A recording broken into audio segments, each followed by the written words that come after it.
never quit, do it right, play the game, win it life, have no shame, there's no time, feel the pain, live the grind, I could change, in my mind, pick a lane, commit and climb, the only way to win it life, I never miss that fact, taking big... I really think that there's been a sorely missed opportunity for developers to take a step back from competition and take a step forward with community. And if they do that, I think we all win, because community, I would argue, is the one thing that no one's trying to solve. We're trying to solve recruitment. We're trying to solve competition. Tell me, where's community? Honestly, any one of you, go ahead. Shout out what's the national community for Scholastic right now. Any title, tell me. Yeah. Where do I go? How do I meet and hang out? Of the storm. Community, zero. There's nothing. It doesn't exist anymore. And it doesn't exist statewide. It doesn't exist school-wide. It doesn't exist region-wide. It doesn't exist nationally. It doesn't exist digitally on Twitch. It doesn't exist digitally on Discord. It doesn't exist through any form of skill-based development. It doesn't exist on any form of, skill-based learning or just pure socialization and fandom. Huge missed opportunity. You want to take their time and make it more efficient, in my opinion, tell Riot Scholastic politely to stop what they're doing with competitive, and their integration with LCS should be, Twitch, symposiums and summits and conversations and learning and all sorts of wonderful things, and promoting camps and educational learning activities and RSSA sponsored curriculum. That will move the needle. I don't see any of that. So Chris, that was pretty much the last topic. You kind of wrapped it in a nice package called community. And I was kind of thinking more from an organizer and a broadcaster point of view around growing fandom. And how do we get fandom around collegiate esports to look more like traditional sports across the board? And, that helps us go out and sell sponsorships in the place, of which trickles down to all our member schools that we represent. But when we go to brands and we can't check that box of, 1 billion impressions and 1 million views, we still are challenged with selling those sponsorships. So my last and final is, do we have any secrets around how to grow fandom or grow community let's just start with on campus? I got the big one real quick. Okay. Best way to grow community: food nights. It has nothing to do with playing the game. I'll give you a real life example. We used to do dollar burger night at the University of Cincinnati. We'd just go out to Bar Louie. We used to have dollar burgers every Wednesday. We'd post in at this time it was Facebook groups, tell people where to show up. 6 people, 12 people showed up the first week. By the third month, we had 40 plus people coming. And it was the biggest revenue night of the week for Bar Louie every week, purely because of us. But we had friendships, we had relationships, we had roommates, we had all sorts of great, wonderful things come from that. And that translated to our LANs, our club meetings, and everything from that. It was nothing beats food nights. Just like pro sports, we need to focus on tribalism. And the way that you create tribalism is you have to prioritize in-person experience, in my opinion. I think that there's a lot of companies trying to become unicorn online platforms, but at the end of the day, I think we need pockets and hubs around the country that serve as regional and local hubs. Once you get a group of people together that share their love for the team that is on their campus, they start to develop a bond around that. You can do that online, but it won't be nearly as effective. Professional esports is having this tribalism problem because it's the majority of it's online. It's resulted in fans following players more so than the teams.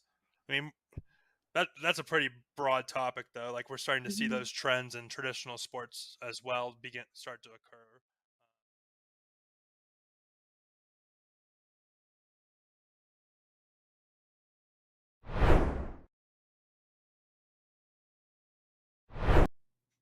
Good evening, everybody, and welcome to the NJCAAE Overwatch Quarterfinals. I am Sepulins, joined by my good friend and co-caster, Clutch Key. We are super excited to jump into this one because not only is the map pool interesting, but both these teams completely undefeated through and through. And Clutch, as the brackets always work, somebody's got to lose, and that has to happen right here, right now. Yeah, 1 versus 8 you're looking at, right? Dallas College, Richland Thunder Ducks. Love the mascot, by the way, Thunder Ducks. It's a good one. It's a great one, but 6-0 in the regular season. And then St. Clair College, I think a lot of some of the teams will know their name just a little bit more. They went 5-0 in the regular season and then went in the Overwatch Collegiate Fall 2022 season, the 8-2, landing up in 14th place overall within the top of the standings. So the Saints, I mean, despite what the seeding number says, it's only because of that one less game that St. Clair College isn't up there with like the 4-3-2 or 1s. But if you're looking at the Saints record and the Saints prestige overall from both Overwatch Collegiate and here in NJCAAE, right now the Saints, I mean, they have an advantage, but you never know, right? Dallas College went 6-0, and that's not for no reason either.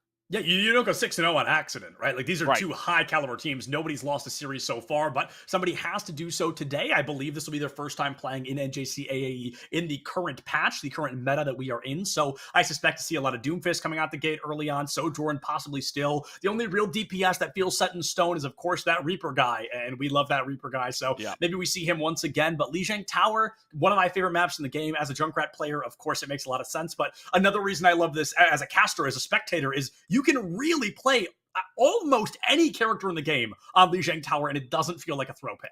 Yeah, no, absolutely, and we've seen so many different things, right? I mean, Lijiang kind of feels like the King's Row, or the Scrim's Row, if you will, for some of these teams, right? I mean, it's such a favorite for a lot of these teams, and King's Row does the same thing, too. And look, with the patch notes at the same time, you said it, too, right? Doomfist is going to be one of the ones that are probably going to get pulled out. I know one of the matches that I saw, the healing line really didn't change. Lucio Kiriko was still going to get involved in some of these metas as well. And look, we've only had about 3 days since this patch released, right? Dropped on December 6th back on Tuesday, and now it's Friday, so about 3 days since then. So these teams are going to find out a little bit more of what their meta is going to pull out. Now, again, I suspect Doomfist, Kiriko, Lucio at the very least, and then Tracer as well. Tracer increased damage is probably going to give you a little bit more sensibility as to what they're going to play. But right now, and you can see St. Clair, right? They're going to pick the Tracer, and you're looking at the Reaper guy as well. Holy Juan is going to be playing that Reaper as well. I mean, if this holds true right now, as it stands, if they come out with this, then yeah, I mean, I love the Tracer pick, and I love how fast-paced St. Clair is going to go here. It looks like it's maybe just absolute pedal to the metal early on. The Catcher Blast does come out from that floor, but it's going to fall a little bit towards 4. I can't find that opening elimination. Dallas College, they want to rotate in quick to the site. That Reinhardt has to play up close and personal. He's got to play on site, but there's a lot of burst damage on the opposing side. That Sombra is going to be taken out early on, and oh, Sora finds that first blood. Equalized quick. Chill Bill goes down. A lot of healing offline for Dallas College, but a resurrection could be just around the corner, and there it is. The full 4 now as Sombra has gone down, but I don't know if it was late enough. Apostle finds Miramu, and unfortunately, Dallas College, they have to kiss fight number 1 goodbye. Keegan, I hope you don't mind me dipping into your time just a little bit here, but this is a tough comp to run because Reinhardt, Sombra up close and personal, Pharmercy as far away as possible, so it was really difficult for this team to coordinate. Yeah, they're playing different distances, right? You're talking about how you got to be up close and personal with the Reinhardt, but the Pharmacy goes a little bit far away. You like Pharmacy on here, but unfortunately, St. Clair just going way too fast for them. And now Grubby and Apostle's already going to have their ultimates coming up here, so now it's just got to be all systems go here for Dallas if they want to try to win. All systems go indeed. The Pharmacy can definitely work, but something like a D.Va or a Winston to support that Pharah in the air can be much more helpful. We see the hack go onto the Winston early on. It looks like the team collapses, but not fast enough. Primal Rage just around the corner. Juan farming a lot of damage here. Hasn't really had to do much so far, but it's getting plenty done. Primal Rage deep into the backline. Sombra already missing Ana. Popped the sleep dart, and she missed it. I love this long, it's slow and steady gameplay. Sora finds Injustice, but at the cost of everyone else. Unfortunately, St. Clair, they're going to win that fight pretty heftily there. Yeah, and you would think with such far-off things, you'd want to switch off of this Pharmacy combo. And look, Dallas is going to switch up a little bit, a couple of things, right? They're going to go to the Echo. They're going to go to the Orisa. Orisa can play up a little bit closer, but again, this far-off distance to close-range distance is not really working out for Dallas. Now, you're going to have a Nano Boost, but, I mean, your only Nano Boost option is probably going to be this Orisa, who has to come up big and has to build an ult fast if they want to match St. Clair, because that Kitsune Rush is going to be big for St. Clair. And speaking of the Devil and he shall appear, Kitsune Rush comes out early. The Orisa doesn't get melted to completion, but she loses most of her HP, and Chill Bill again, the first one to go down. Ana in such a terrible spot right now, a very difficult character to play, and I think Dallas is learning that the hard way. Anything she can do, someone else can do better with more mobility to stay alive, and that's part of the reason she just cannot be viable. Chill Bill swaps onto the Moira, but Keegan, I think we're looking at a too little too late situation. St. Clair should have first point. Yeah, this is way too little too late. This is desperation, which is just a touch at this point. I don't think they might even get it. I don't know if they will either, and if they do, it's just going to be one person struggling to keep the point alive. They find the touch. Holy Juan goes down. Could this be Dallas College's first time to really get into the fray? Pulse Bomb online. Grub is going to be able to find it, and it's going to go on to the Orisa, but Apostle finds one. Chill Bill also down. Finzi can't stay alive long enough, and St. Clair, they're going to win out Lijiang Gardens 100-0 here. Poor Sora just can't do enough, and Grubby, I mean, fully aware of not only the real buff on Tracer, but the shadow buff as well, where if she sticks her pulse bomb, she does not take damage if it explodes.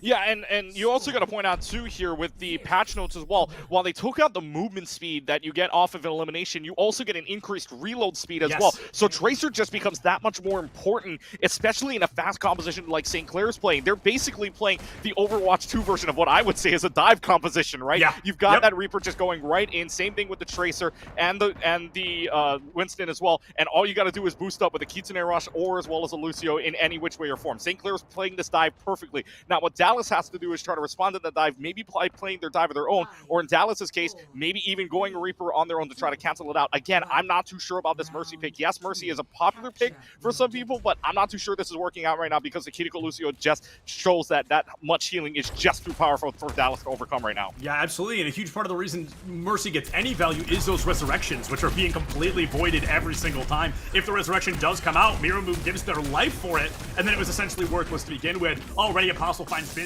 Winston just going to demolish that Zarya early on, forcing Dallas to hold that S key before they can even remember which one is the forward button.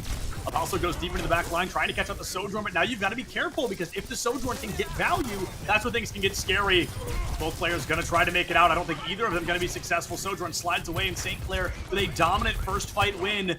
Binzi on the Reinhardt here. Keegan, I love Reinhardt more than anybody I know, and I still think this is a terrible choice. Yes, it's not looking the greatest right now. Again, the switches off from the tanks. It's almost like maybe playing Mystery Heals a little bit with the Reinhardt and the Orisa. It's not really working out for you. And look, St. Clair's dive is perfect right now. They are target focusing well, and here we go again. They're going to go right on this Rein.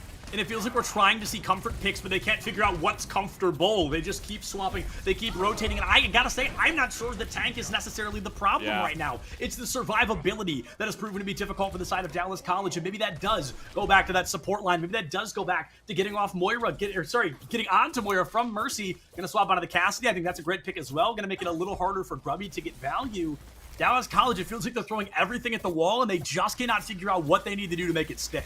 Right, and St. Clair at the same time, right? They have a defensive ult such as a Lucio to go in. Dallas College doesn't have that. Your best chance is going to be a Coalescence to try to keep your team up. That's about it. So again, Dallas College now switching off to Diva may not be the pick here, but we'll see if it works out because this Reaper's just going to tear up in your back line.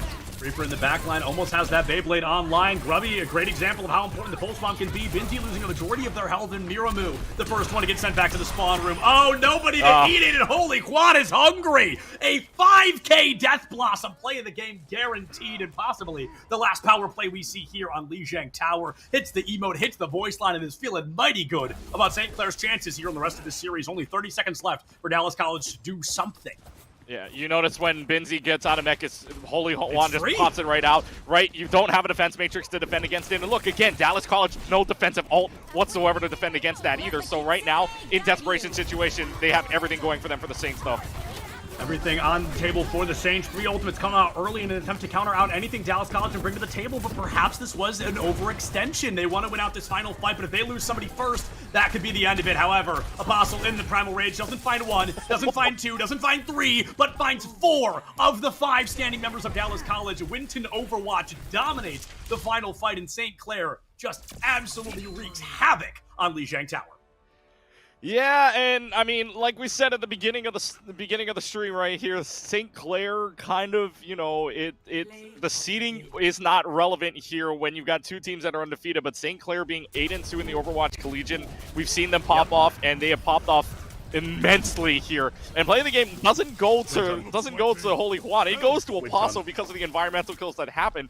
But for this team of St. Clair, you saw how they played the dive. You saw how they were able to target focus. And look, when the Winston went right up front to the Reinhardt, you notice that the Reinhardt had to stay where he was, right? He couldn't peel back for anybody else. And same thing for the DPSs, right? You want to focus down that tank, or you want to go for the backline. They just weren't able to do that with the pressure that they had. They didn't have a Tracer. They didn't have a Reaper. I mean, well, they had a Reaper, but not the Tracer Reaper potential that can go in your backline. And we saw that the entire way through. So this meta right now is perfect for St. Clair if they want to play the dive. And they are playing this to perfection. You saw it, not a single percentage point on Lijiang Tower at all for Dallas College. For the Thunderducks, they need to find something out here. Maybe it's a Doomfist swap, because right now it's not an Orisa, it's not a Reinhardt, it's not a D.Va either, because if that D.Va goes out, that defense matrix is absolutely blasted. So right now, I mean, if they want to try the Winston, sure, but it's just, there's a lot of answers that need to be found in such a short amount of time. Absolutely. So which map type is coming up next before I start theory crafting? Yeah, so let's theory craft for our next map, which is Push. You've only got 3 to choose from. Right. You've got Coliseo, Esperanza, and you've got New Queen Street. I'm thinking right now,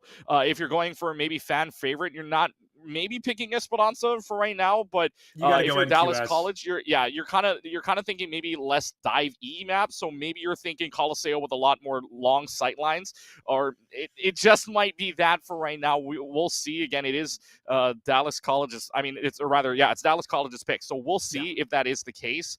But I think Coliseo is a better map for them right now, just because it's not really it's more longer sidelines, especially in that first one. But Esperanza is the pick. I mean, again, it's just, I mean, maybe there is longer sight lines there, but I still think it's dive oriented, which means, I mean, this is more of a comfort pick, if anything, right now. I think so. I think there's a lot of reasons you could be going to Esperanza right now. I think Sigma can get a lot of value here. I think Orisa can, but we saw Orisa really not working out well. And of course, the tank we haven't seen, one of few it feels like that we haven't seen yet, is Roadhog, who is in a very good spot right now. He's an incredibly popular character. He can get a lot of high value against opposing tanks. He can pick almost anybody in the game if you land the hook combo, and can really kind of lead the charge. So maybe we go for a bit of a hog-centric playstyle in Esperanza, because if you're taking out one of their supports, one of their DPS, if you're canceling out that Tracer every time she shows her face, it's going to make it a lot harder for them to walk through you the way that St. Clair was just able to on Lijiang Tower.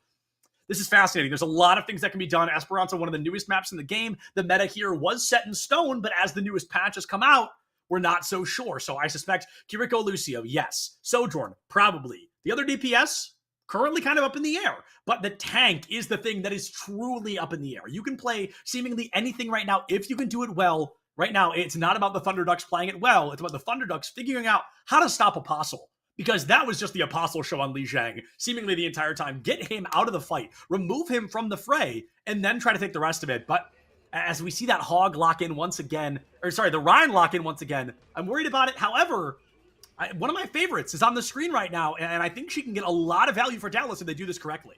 Yeah, and if you got the Mei out, I mean, we were talking about this behind the scenes, right? Your two favorite characters, Junkrat, Mei. So Mei now out. I think this can stop what the dive is, right? You just gotta be able. It'll slow you down, but the question is, are you going to be able to provide enough damage to follow up that slowdown? That's the biggest question for Dallas, right? So now you're coming out here, and again, St. Clair, don't fix what's not broken, play the exact same thing. So this first fight will tell us if this Mei is going to work out or not. Yeah, they need to read Apostle's primary jump in. If they leave you wall up behind them, and the rest of the team needs to collapse, it is necessary. The team focus that tank, which is something we are trying to train ourselves to no longer do in Overwatch. You want to get rid of the rest of the team first, but right now, holding on to the lead, I love the play. Apostle drops early, and it's the Lucio. No! The Suzu keeps him alive, and Chill Bill is going to fall first. Ana, no offense to Chill Bill, Ana's such a terrible character right now, and they're learning that the hard way. The Pharah finds a two-piece, Binti finds one of their own, Resurrection comes through, and Dallas College should have this first fight win, unless they lose a 5v1, but now it's a 5v none. Sora finds Grubby, and Dallas College,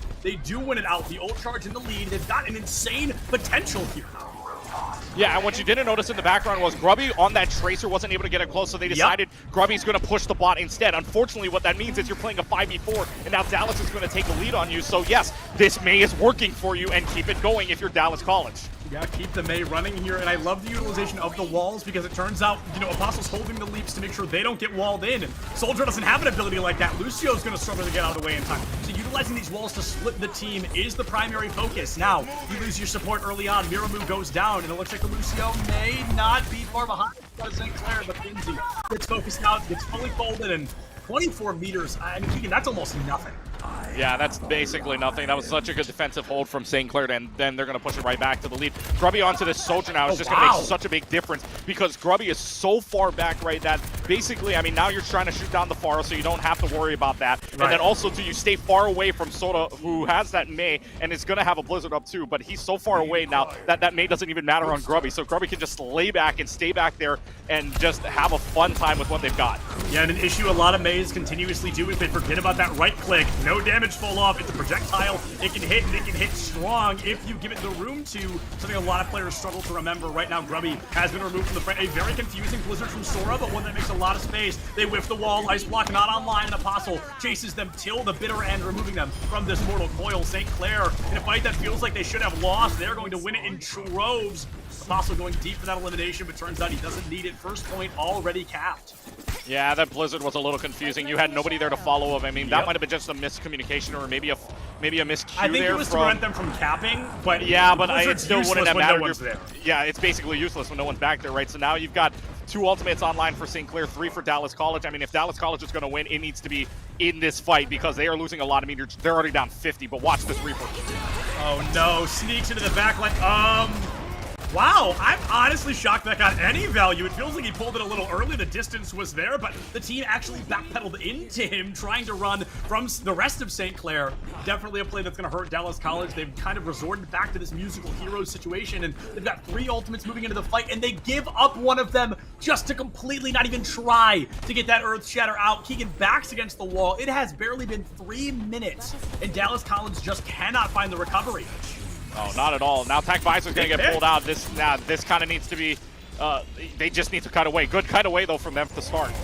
Yeah, a huge cut there, negating that entirety of the visor, excuse me. Here comes that Winston once again. Winston Overwatch deleted the Nano Barrage, something I haven't seen in months, but clearly it gets the value it needs. And the scariest thing about Push, as long as there is time on the clock, this map is winnable. And I really do believe that. If Dallas can keep up this hyper-aggression, they should be able to flip the numbers, but they need to win, what is it, 4 fights in a row to take the lead over St. Clair. Yeah, at least. But the way St. Clair is playing, remember, they only got 24 meters to start. It's not like they got like 30 or 40 from the very get-go, right? It's not like they're super close to that first checkpoint either. So yeah, it's going to be at least 4 fights. But you look at the way that Dallas is positioning themselves right now. I mean, they're just pushing forward. St. Clair's going to go all around them for right now. But how long does this hold? Stomberry's going to go out first. Stomberry first. The Fara already falling on the side of Dallas. But with that additional HP boost St. Clair has, that should be their green light to get real hyper-aggressive. Miramu caught out on the Lucio. Can Guardian Angel out of the way. Apostle finds the Elam. Sora gets a pick onto Grave with a pulse bomb, but I don't think it's going to be enough for Dallas to turn it around. Binzi down, Sora falls, and that is going to be St. Clair. Another fight win. Keegan, they don't have to win this map in completion. They just need a bigger number at the end of it. Yeah, and that's the point of Push, right? But again, Dallas College, one of the biggest problems, no defensive ults or no lead-in ults, except for a nano boost, maybe. Valkyrie's only going to get you multiple healing or multiple power boosts at the same time, but it's not really of value to you. So again, no defensive ultimates like a Lucio or a Transcendence here to use. Dallas College in a really tough spot, especially right at the end.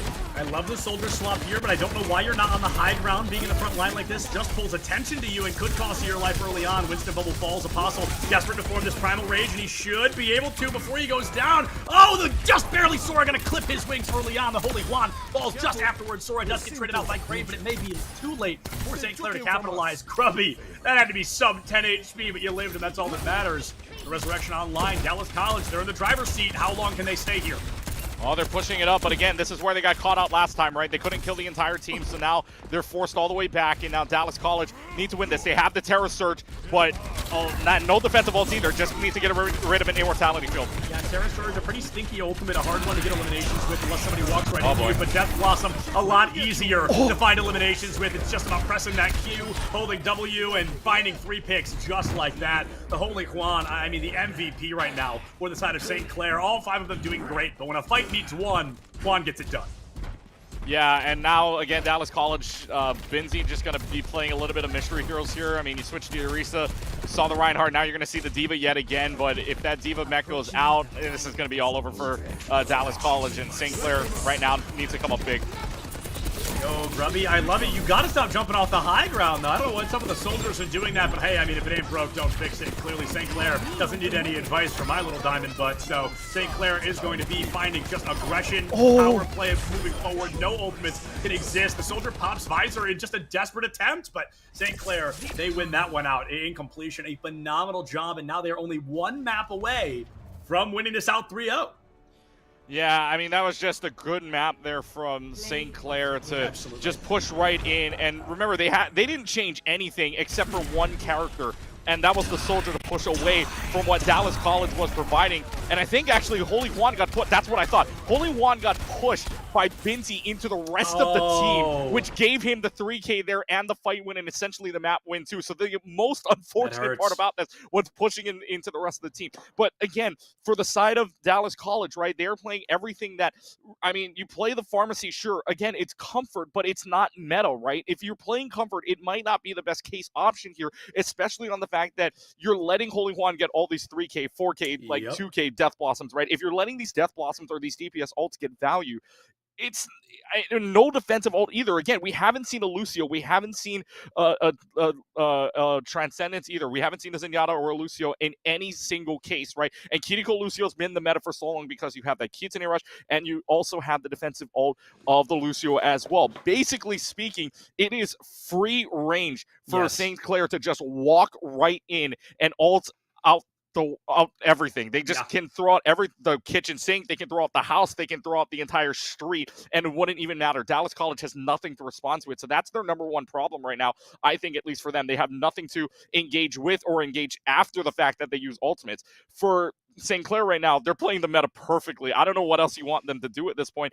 Completing the map, they can't be doing it better. Yeah, they cannot be stopped. The number 8 seed right now, sorry to say this, but I think the seeds number should be at least swapped right now, because right now they're just playing a perfect show for St. Clair right now. Yeah, and I mean, you took the words right out of my mouth. I don't think you have to play Lucio Kiriko, but if you're not going to play Kiriko, you need to have a Lucio. 100% pick rate in the Overwatch League playoffs.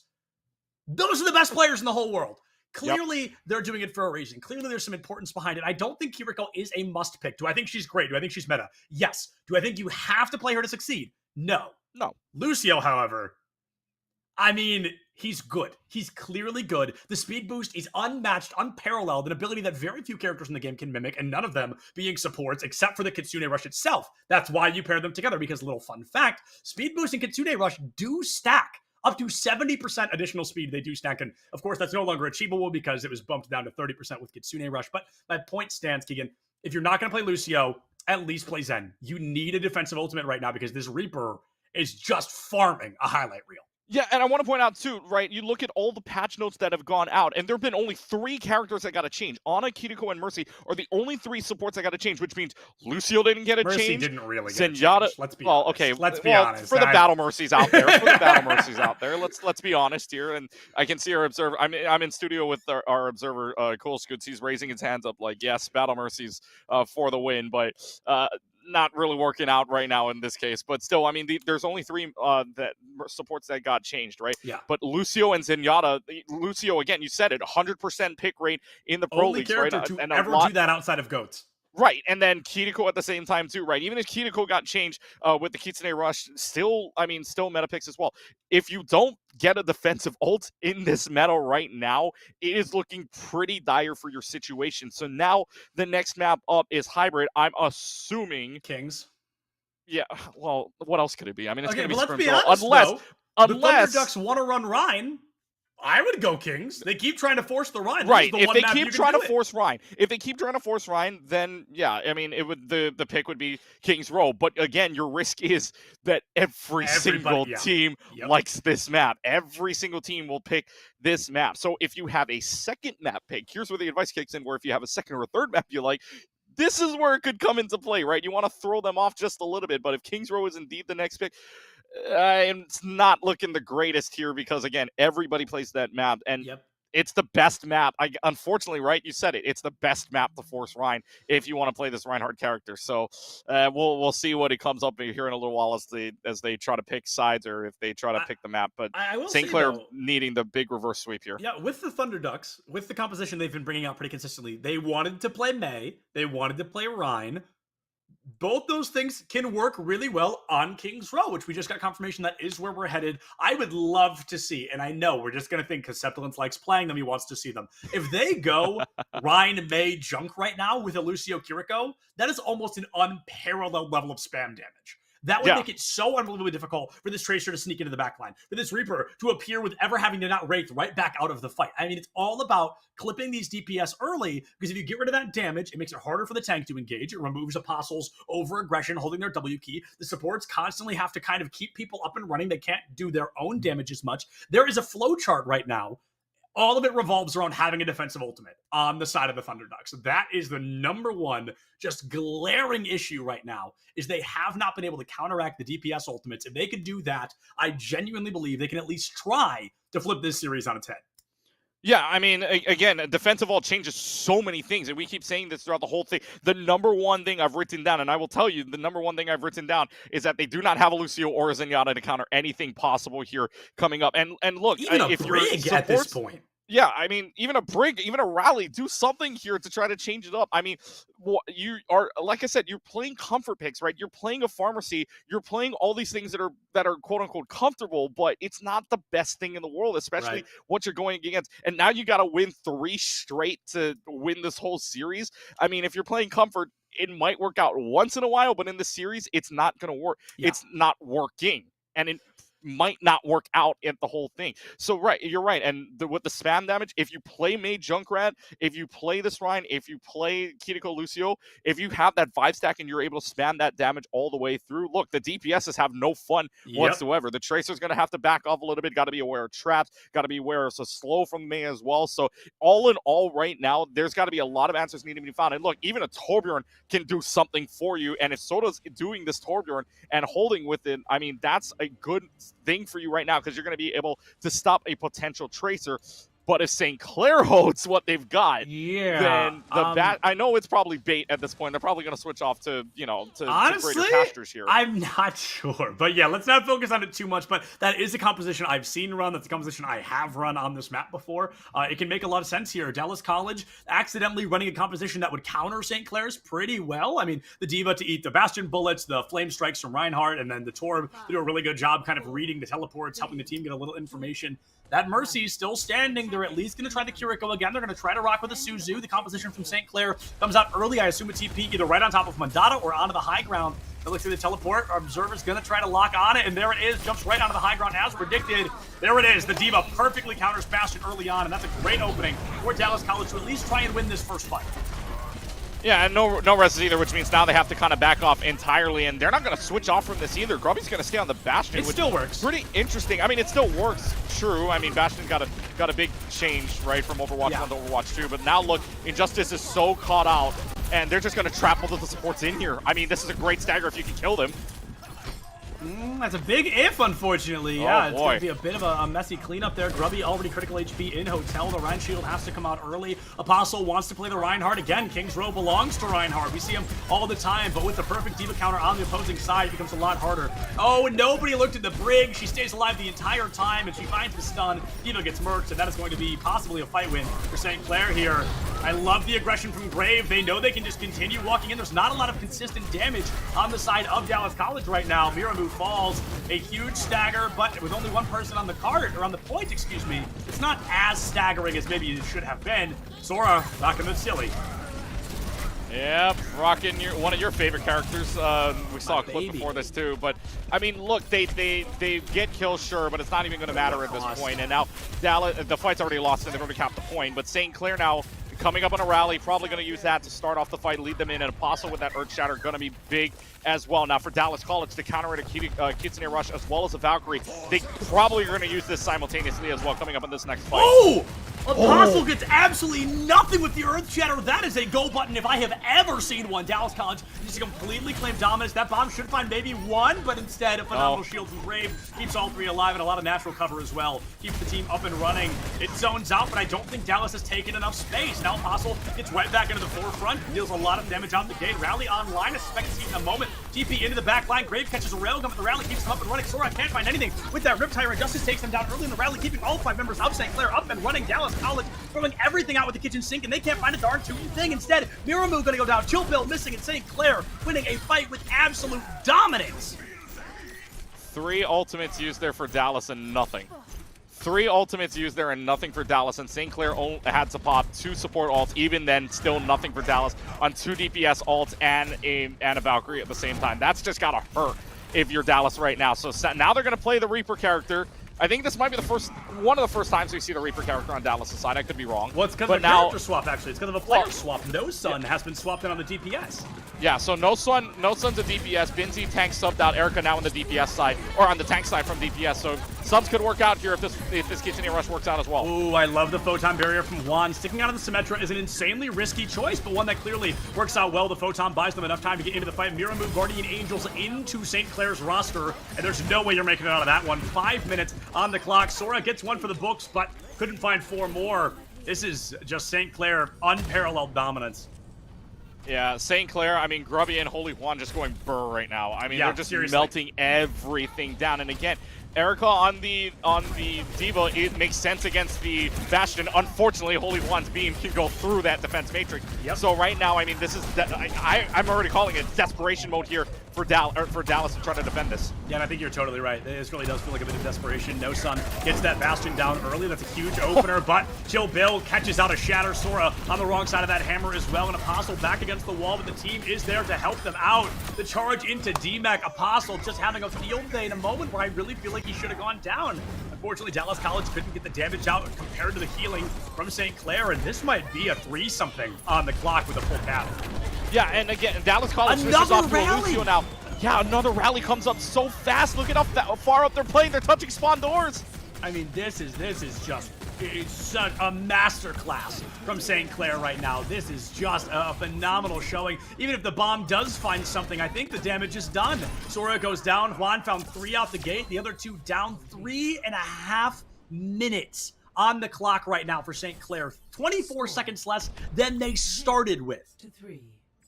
I don't know what else to say here. St. Clair's, I mean, St. Clair is forcing out every single thing. And look, they said, sure, we'll play King's Row. Sure, we'll switch up the comps a little bit.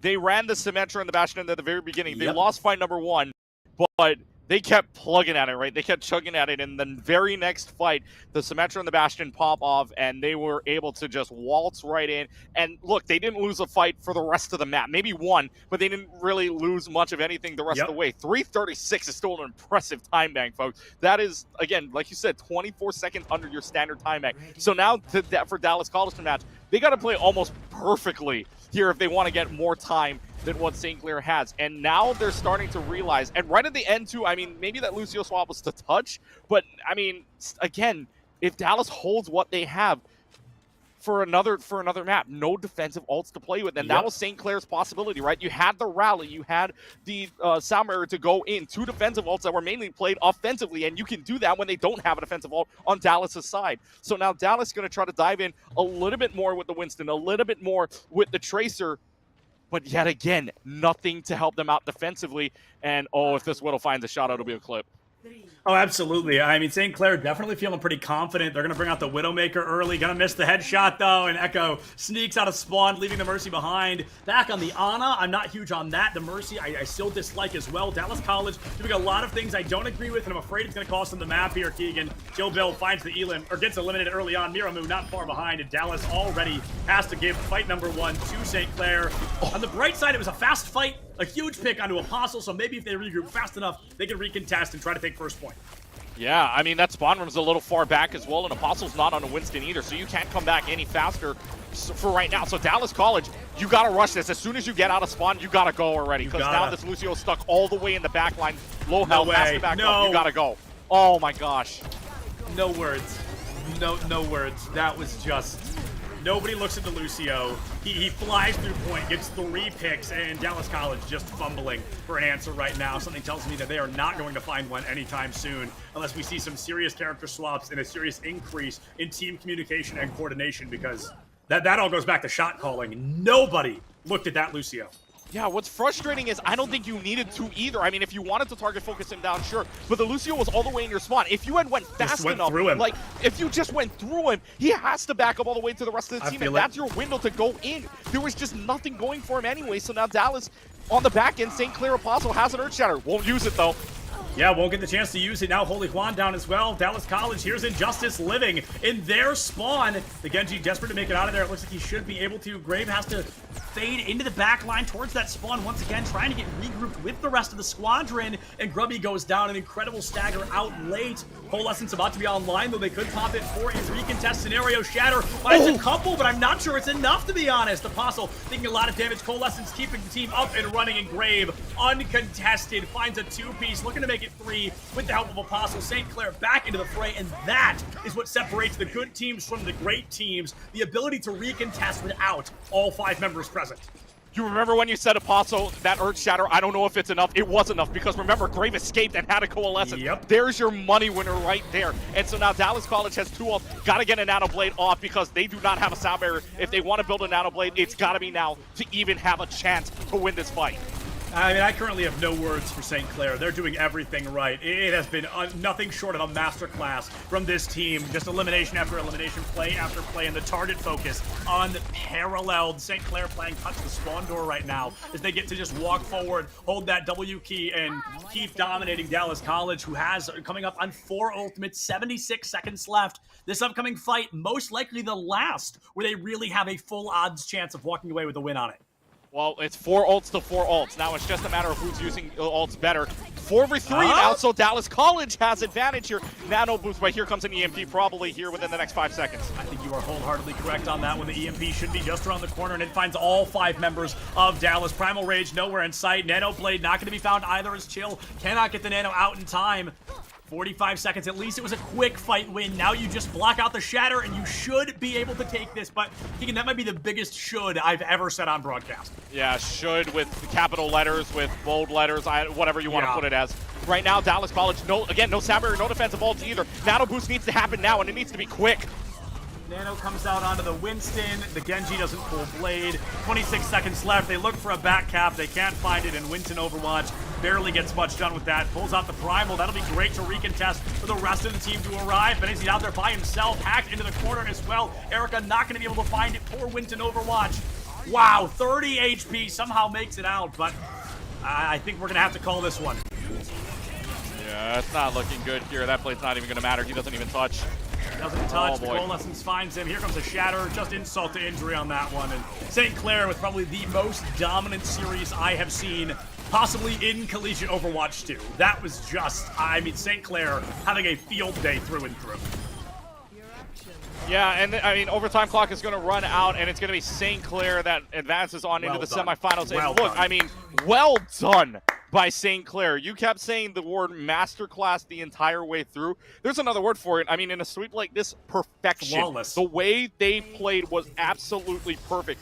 The only time I can see ever one highlight here for St. Clair was, or rather for Dallas College, was back on Esperanza, one fight win just to get 24 meters. Other than that, it was all St. Clair the entire way through. And look, we saw that one fight right there in that play of the game where we saw Grave just come all the way around, right? And you saw Apostle Earth Shatter. That was perfect, right? You had a Coalescence and you had an Earth Shatter. We were saying, is it enough? It was enough. It was way enough. And that's the kind of team play that carries St. Clair over to over Dallas College and into the semifinals. This is what you're seeing in this NJCAAE side, right? St. Clair 8-2, 14th place in the Overwatch Collegiate side. They are not a threat. They are the threat right now. They are the only, or one of the top threats right now Yes. inside of this conference, because right now, I mean, they're going to blow everybody out of the water if they continue to play like that. Yeah, without a doubt. I mean, I'm unbelievably impressed. One of the most consistent teams that I've seen in competitive Overwatch since we've entered Overwatch 2. Devastating through and through, but a very, very, very well-deserved victory for St. Clair there, folks. We're going to go ahead and throw it to a break. Coming up next, we've got Blinn College, another powerhouse against the winner of Bryan and Stratton versus Union College. We'll be back with a little bit more information and that upcoming series in just a couple of minutes. Don't go far.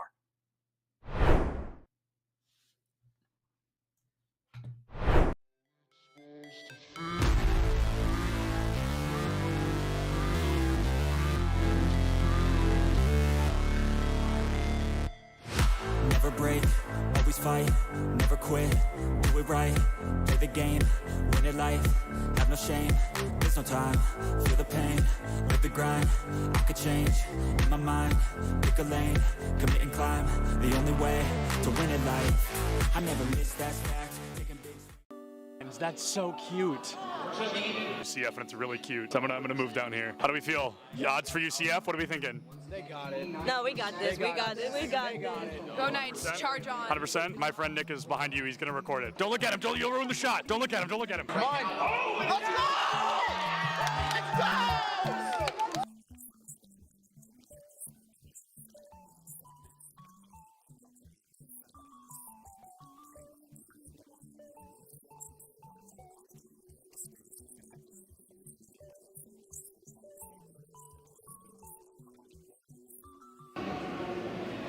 My smile's probably really creepy. I was just being weird. Oh, I love being in the shadows, though. Big shout out to the shadows. We could interview Dilly just because I think he's handsome. You weren't supposed to hear it. Here's the thing about the event. I'm the greatest that's ever lived. Literally true. I know him. I think everyone knows that. I think everyone's aware of that. Hey, do you have a VIP access badge on? I actually have an all access. Oh, an all access. I thought it said VIP access. And that's only available for the best. That's true. He's right. That's a main stage TO right there. If this goes live, I'm suing everybody. It's all right. A video of me, the first clip is me saying, don't put that in. And then it was the first, cut the cameras.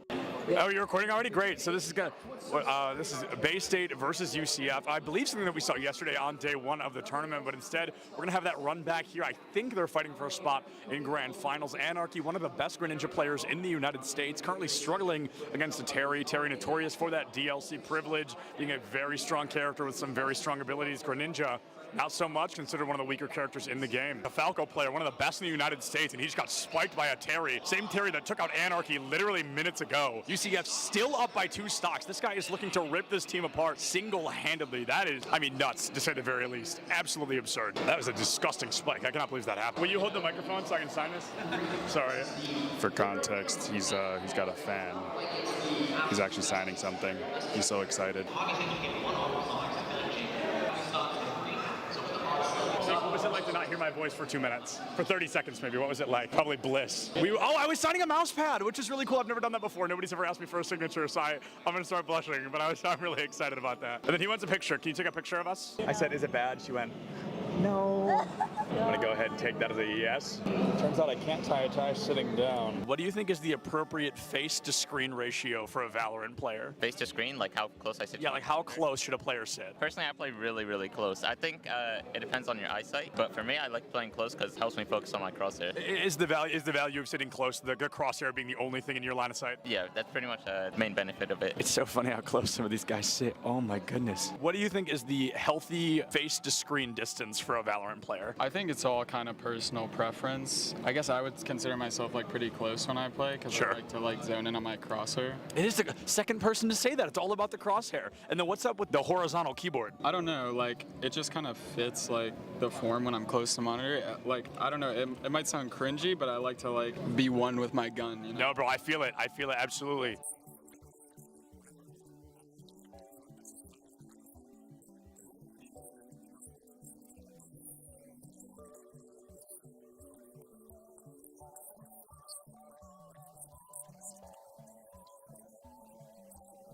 What is going on, everybody? I am here with some UCF fans. How are we feeling about UCF? Let's go! Let's go! We've got a bunch of UCF fans in the crowd right now. UCF, they're up by a single game. They're looking to find their third and possibly final, secure a spot moving forward. Things looking great for them against Northwood here today. This guy's playing Minecraft right now. He keeps double building instead of placing the dirt. Pressure's on, man. Everybody's watching. Just kidding. Just me. Cameraman's not over here. Just kidding. He's behind you. There's actually always cameras on you if I'm around. Do you double build all of those? No excuses, bro. Your college esports Minecraft team absolutely rolled. L after L here. Let's hope UCF has a little better luck on stage, huh? What is going on, everybody? I am Septilence. I have the honor of welcoming you to the Collegiate Esport Commissioners Cup here in Atlanta, Georgia. All right, that was good. That was good. Good content, good content.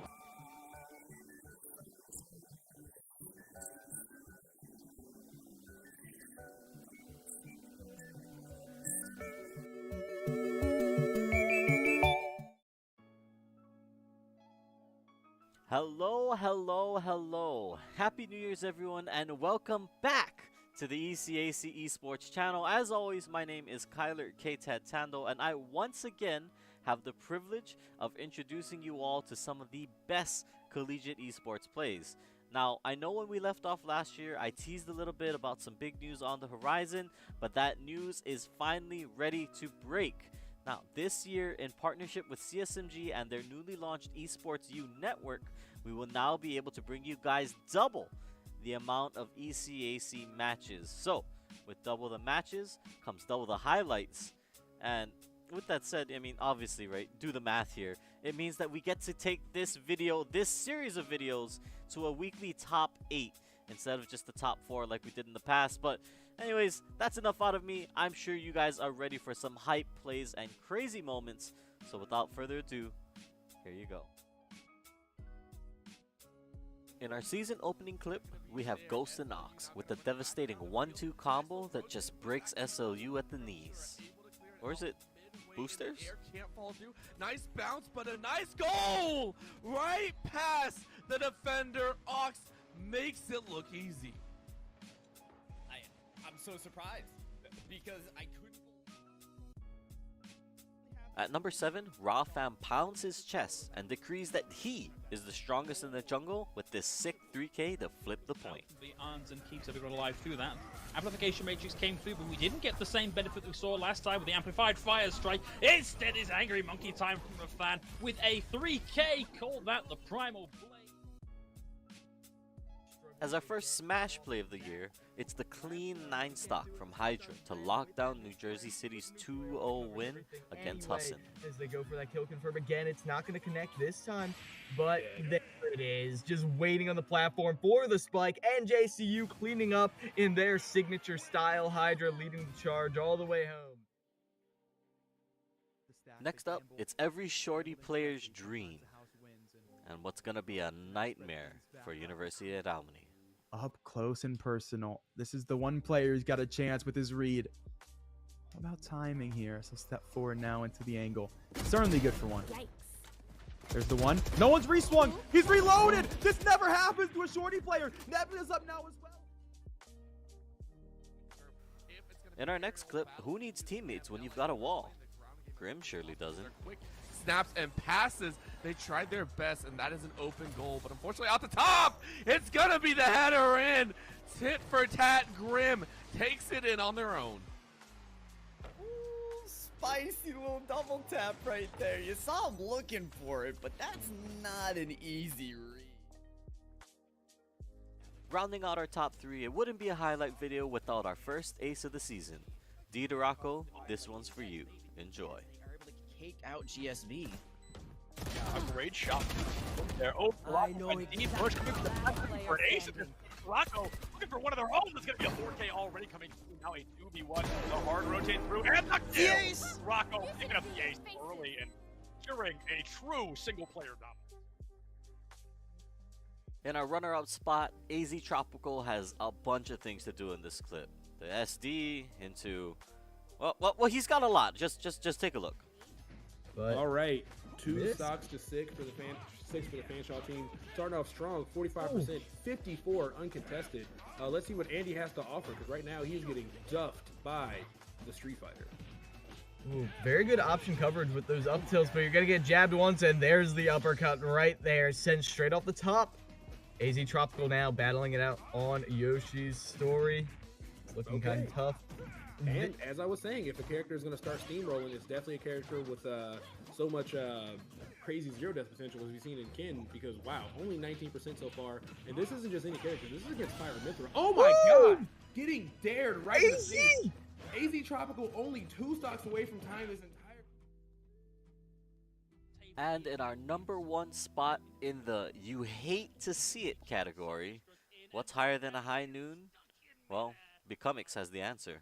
Trade out Leo Leon here. However, Key Universe making important and inexorable progress. Leo Rafam taking a lot of damage, and it's Becomix finding 3 on the way down! Down goes Duck, and this is looking like an absolute rout for Keen University. Muskingum University just found lacking in points. Man, after seeing all of that, doesn't that just make you want to say, wow? I mean, for me, I'm definitely speechless and so excited to continue bringing you guys these plays and all of this collegiate esports content. Now, if you want to check out more of the buzz on social media, definitely give us a follow on Twitter at ECAC_esports. Or, if you just want to check out the action live, be sure to tune in on our Twitch channel at ECAC_esports. With that said, I do want to give out a shout out to our partners at Esports U for not only helping to us expand our content, but really also to help bring up all of you guys more of this great collegiate esports action. Now, thank you all so much for watching, and feel free to let me know, what types of matchups or moments you'd like to see next. As always, I've been KTAD, and I'll see you all later. Have a good one.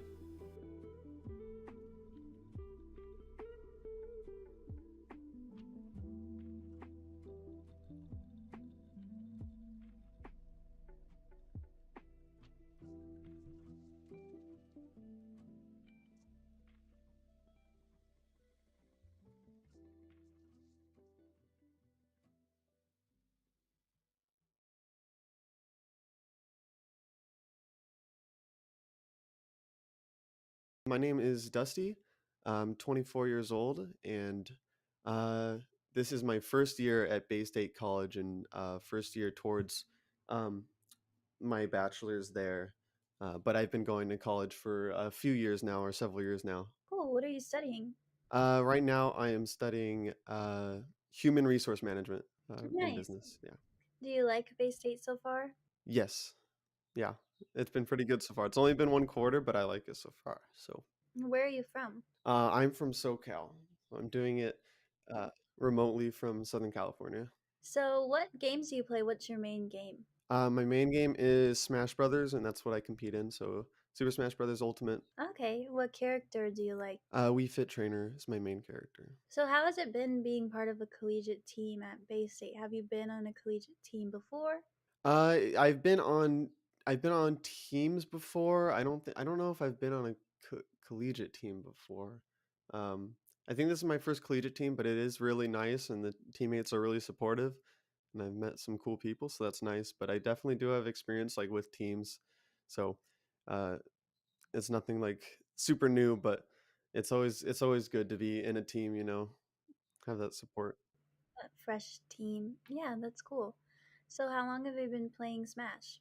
I've been playing Smash for about like 7-ish years now. Well, I've kind of played it since I was like really young, but like competitively, I've played it like 7 years. I played since the release of Smash 4, which was the previous Smash game, and now I've played into Ultimate, so quite a while. What has been your proudest moment since playing Smash? That's hard to say because I've honestly had a lot of good moments. It's just I feel like every other week or every other month I have a new moment where I'm like, wow, that's the best I've ever played, which feels good and makes it, I keep going for stuff like that. But every time I play a tournament set and it feels really good and I feel like I'm playing the best I've ever played, probably each of those consecutive moments. I just had a tournament a couple weekends ago in Las Vegas where I placed 9th out of nearly 400, I think, and I think that was one of the best I've ever played, and that felt really good. So that was a really big accomplishment for me. So, you would definitely say over the past years you said that you've grown a lot in the game? Yeah, I think I've grown a lot in the game, and I think I've also grown a lot just as a person too. Just like competition in general, there's a lot of learning, and there's a lot of you know a lot of ways to approach it. I've learned how to teach other people as well because I do coaching as well, stuff like that. Um, so I've learned a lot through Smash. Yeah. How long have you been doing the coaching part? Coaching, I've been doing maybe a year and a half-ish, maybe almost 2 years. I'm actually not sure on the number. I think a year-ish, year and a half is probably closer to the right one. But yeah, that's been a lot of fun too. It's really interesting because it gives you a different perspective on the game, and not only are you helping other people, but you kind of help yourself in a way too because you can kind of see things from a different perspective, So. How would you describe yourself? Do you like competing more or playing for fun or? I'm definitely more of a competitor. Ever since I was young, like I remember playing like board games um with like friends or something. I think I was waiting for them to play, and I think some of them were playing like just like house rules or whatever, and I was like really, really young, and it like made me upset. I'm like, you guys aren't playing it the right way or whatever. But like I've always been a competitor, but at the same time, like you have to have fun because if you're only a competitor and you're only competing and it's all seriousness, like it's there's like a limit to that. So like you have to have fun. So definitely both, but I definitely lean towards the competitive sides of things. So I like optimizing things and seeing the best thing you can do because it all started out with like uh it all started out with it just being fun because when I was younger, I played different games and I originally just played them for fun and I played them all the time, but I played them so often and I got so good at them to the point where uh, it just started to naturally lean into the competitive side of things. And I was so good to the point where I was like, oh, okay, what can I do to make myself like better and how can I see this as like something I can improve at? So it kind of made like a transition a little bit, but so it's both. If you were to give someone advice who may be looking into joining an esports team but they're kind of on the fence, what would you tell them? My advice would be to really like think over what they're looking for like in not only in the collegiate esports team but in school as well and like see like exactly does this line up with what they really want and just to figure out what they really want and if it's going to be a good decision from like a scholarly standpoint and from like a financial standpoint because there's a lot of things to consider. Like I thought it over a lot before I realized, okay, yes, this is a really good decision, I should go for this. So that's something that should be considered, and also like the time frame as well, because if you commit yourself to a collegiate team, it could potentially be a long time. um, so just consider it and think through like all your options, and don't ever make it like don't ever make a decision just off like an emotional reaction or anything like that. Just like think it through, I guess. So for you personally, how many hours do you think you game a week? That's a good question. It's actually way less than it used to be, but before I would be putting in probably several hours a day into Smash. About a year ago, I was like really, really grinding it and put a lot of effort into it. But lately, like my priorities have shifted just a little bit. Just because there's other things I need to focus on. Like I started working again recently and stuff like that. So it's taken a little bit of a backseat, but it's always something I focus on. So like even though I'm not necessarily playing all the time right now, I still try to get at least 30 to 60 minutes in a day. But I've been really busy lately, so it hasn't been looking like that lately. But if I'm not doing that, then there's still other stuff that kind of goes into it. Like I do a lot of research on mentality stuff and like stuff like meditation and stuff. So if I'm not gaming or whatever, there's still other things that I feel like is going towards my improvement at the game. Could you expand a little bit?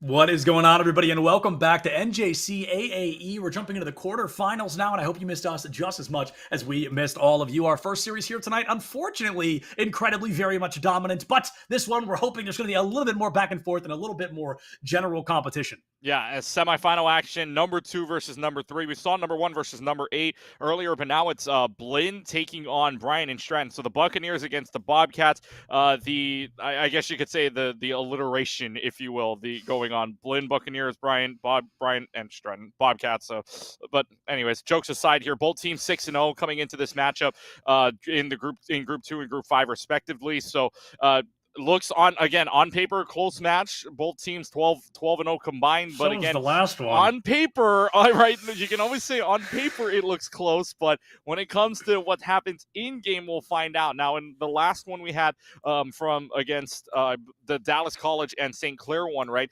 We had one team not show up with the defensive vault. We had one team do it and one team dive a little bit more. But it's interesting. Again, it's only been 3 days since the meta began, right? It's only 3 days since people can find out what the meta is going to be. I suspect, though, with these two teams that we're still gonna see maybe a little bit more flexibility or depth, but the way these teams are playing right now, I think you're going to be able to see maybe more Kiriko Lucio sort of a thing, or if they find their own path, it'll be defensive ults on both sides. But again, on paper, it looks good. We just need to find out if that paper holds true or if it lands up something on the opposite side of the spectrum, which you and I both know we don't want. We want good games here.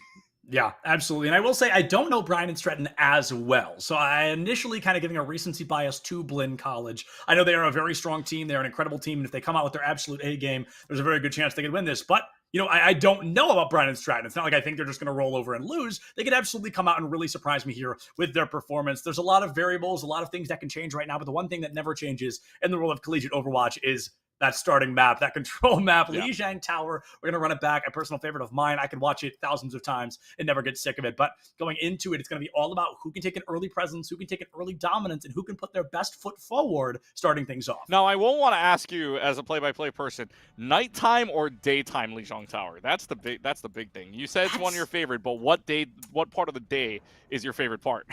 I think daytime is cute, right? I like the concept of daytime, but I think I'm just so used to nighttime. Like, we call it night market. Like, we call it, you know, like we talk so much about the fact that it is nighttime there on Lijiang Tower, that I do think I'm biased towards the nighttime options, excuse me. And it looks like Blinn is going to be pretty biased towards the meta. Brian and Stratton, 2 of them still hadn't even picked, so yeah, a bit that's of huge. Like a 3 to 5 second differential there. They're not even going to go through white. They're going to go right to point, rotate up quickly, and Blinn has the speed advantage, but they've got to make sure they don't lose somebody first. Yeah, and look, meta again, right now you're going to see the strength of this. Which dive is going to be better? The DPSs are the only things that change. Right. The DPS and Krim going to fall early on. Brian and Stratton lose that DPS out the gate. You see that Winston just caught out in the back line here, and all of a sudden they're going to fall low themselves. 176 on the board, trying to farm as much damage as possible, halfway to that Primal Rage already. And Blinn, they capped the first point. Now it's all about stalling for as long as possible. Yeah, and look, they backed off. They cut off pretty well here. I mean, the fight's going to continue on, but Brian is trying to have the newer meta. Blinn has the older meta here, and right now, again, when you can regroup and you're able to rush out all together, look, the fight's starting to go in your favor, at least for the Bobcats for right now. So while Blinn does get a few percentage, Brian gets it, and that's only because, right, they're playing a newer type of meta here. And yeah, you get rid of the back line. That's the biggest key here in this meta, right? Get rid of the back line, get rid of your supports, and you're probably going to win the fight. So target focus in both of these metas becomes so important. Oh, wait. The recontest there, a little weird from the Winston. The pulse bomb is going to be missed out by manually, so Brian and Stratton, they commit early on. A lot of ult charge was given to Brian and Stratton by that Winston recontest, but it did buy them the additional percentage they need, got them up to nearly 30, and it makes them feel a little more comfortable controlling the pace of this upcoming fight. Now, Broda brings out the Kitsune Rush early on, gives Brian and Stratton the go button to get forward, get aggressive, and find those eliminations. Diorite falls early, and it looks like that's going to be enough to scare Blinn College back. They're going to have plenty of ults going into this upcoming fight, but Brian and Stratton doing a really good job just grabbing the bull by the horns right now. Yeah, you know, there's a sort of a thing where if you go, like, if your ultimate for support comes later, you're probably going to win a fight. With the Kitsune Rush, that changes it entirely, right? The first one to pop it probably is going to win it unless they go simultaneously here. Now the Kitsune is going to be answered out by Simical's beat, and it looks like that is going to be enough for Brian and Stratton to dominate that fight manually, in particular, like you said, running this new meta and doing it very well. The Tracer buffs working out super for Brian and Stratton to try and win out Lijiang. They're already halfway done with stage number 1, but there's more than enough time for Blinn College to respond with the 4 ultimates they have in the bank. Let's keep an eye on Pink Piggy and see what kind of money he can bring to the combat. You're going to say there's a lot of check marks here for them. Honestly, value. I mean, it's an ult for an ult there. The Echo is not going to be able to do much with her Winston swap there. A lot of damage finally being dealt to Brian and Stratton. It took 4, excuse me. Everything they had in the bank, and I don't know. I mean, that's going to really be difficult to win these next fights. They're one fight away from losing. Well, but yeah, I mean, they're one fight away from losing, but if they can hold on, they're going to be able to build up that ultimates, right? The risk you take by using all these simultaneous ults is you're not going to have it if you lose a fight here, and it's probably going to be one more fight that you don't have. If Blinn is able to win one more, they're going to be in a very good position, especially if Brian is going to try to stagger their ultimates like they are right now with the pulse bombs at start. And I think you're totally right here. If Blinn can win this out, they can feel super comfortable going into the next fight because they've really kind of reset their economy a little bit. But if the Kitsune comes out from Brian and Stratton, it becomes that much harder for Blinn to do much of anything. Winston on the side of BNS falls very low, but it's actually going to be the opposing Winston that goes down first. Crim finds the Echo combo, and with that Winston gone, there's nobody to hide behind. On the side of Blinn College, the point has been flipped. Pink Piggy finds one, but in a trade for 2 of their own teammates. 20 seconds left on the clock. Blinn, no ultimates in sight. Brian and Stratton running it right back down to that spawn door. Well, but now you're going to trade off your sound barrier for your Kitsune rush here, and Vader getting proto. That's a big pick for you, so now you can get a gold button here, and so Blinn's got the advantage if they want to just go right in, especially with no Kiriko to play here. I love Crim's strategy there. It's so simple, but it's so incredibly well done. He plays it low so nobody can chase after him. Gets right back out of the combat, and it's going to be Jimmical with that first elimination. Pink Piggy falls as well, and that has to be the end of stage number 1 control center. Brian and Stratton, a phenomenal job running the new meta, showing Blinn College that there needs to be change, there needs to be improvement, and this is what you need to do to win a map out just like this. Phenomenal job from Brian and Stratton. Blinn College, unfortunately, just cannot adapt fast enough.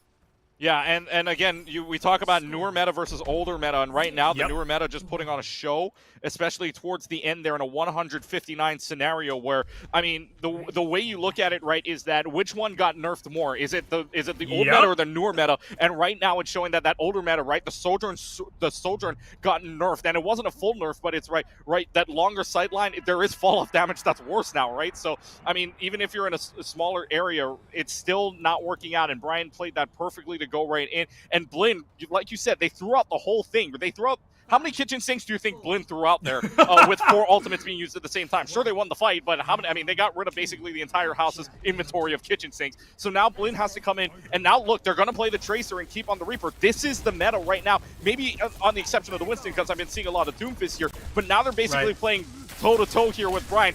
This should be an easier fight here for Blinn if they can win it out. Oh!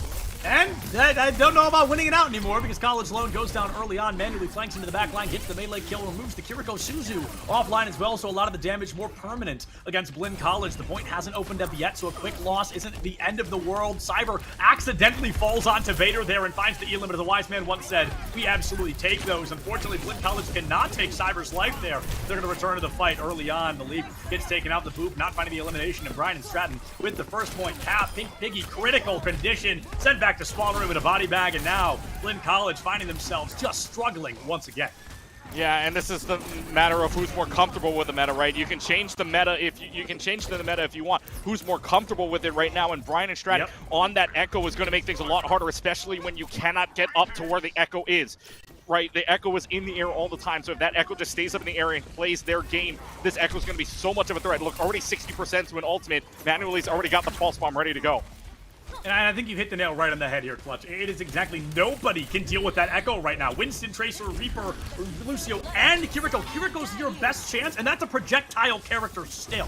That is not what you want to be running right now. This Echo completely unanswered. It's allowing Brian and Stratton to continue holding W, getting hyper-aggressive, and the Kitsune actually cost Cyber their life. This is Blinn College's go button. They need to get right on the point. They need to get hyper-aggressive, and they need to try to flip things because Brian and Stratton is already halfway done. Jimmical falls late into the fight. That should be Blinn's opportunity to cap.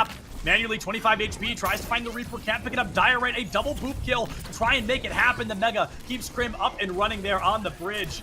And Manually just has to wait it out. The team choosing not to chase, but Blinn College is finally capped. They've won the battle. Can they go on to win the war, or are they all going to press Q at the same time all over again? Yeah, Diorite, your MVP there, but don't throw out the kitchen sink. Here's another fight already.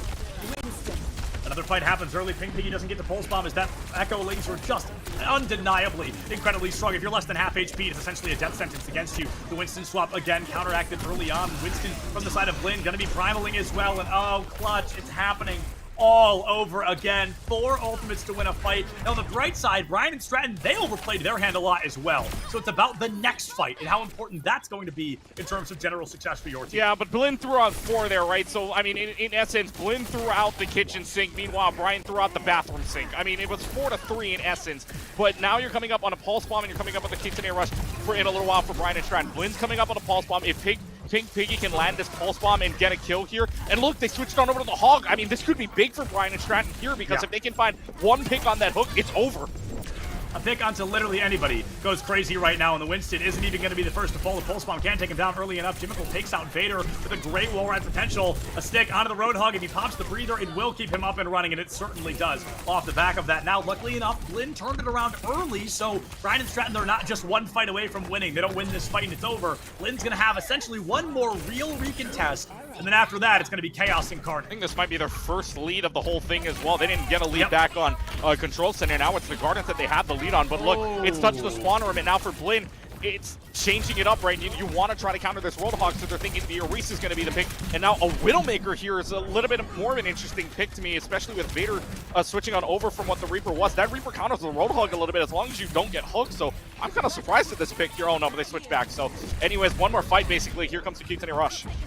Yeah, the Kitsune Rush comes out now from Proda, giving Brian and Stratton an even larger green light. Just keep holding W, keep getting hyper-aggressive, and keep winning those 1v1s. Manually dismisses Pink Piggy from this mortal coil, and the rest of the team should fall like dominoes soon after. Only 12 seconds left for Blinn College to do much of anything, and they had to use their Kitsune just to get across the bridge. Whole Hog online. I think Cyber is going to get the chance to pop it, and this could be disgusting against that Orisa. Tanks get traded out. Krim is gone. Proda off the map, and Blinn College going to sneak this one out by the skin of their absolute teeth. They're going to recontest the point. They should be able to get a point capture, and now they cannot afford to lose a single fight with only a beat to their name. By the way, credit to our observer there, Scoots, for keeping their eyes on College Lone that entire time. You saw how College Lone stayed alive that entire time. That was big for Blinn to keep this fight alive, because if that Suzu doesn't land on themselves, or they aren't staying alive, there's no chance of winning that. So credit to them. Now Blinn has a sound barrier to keep them alive, but Brian Stratton's got everything coming out.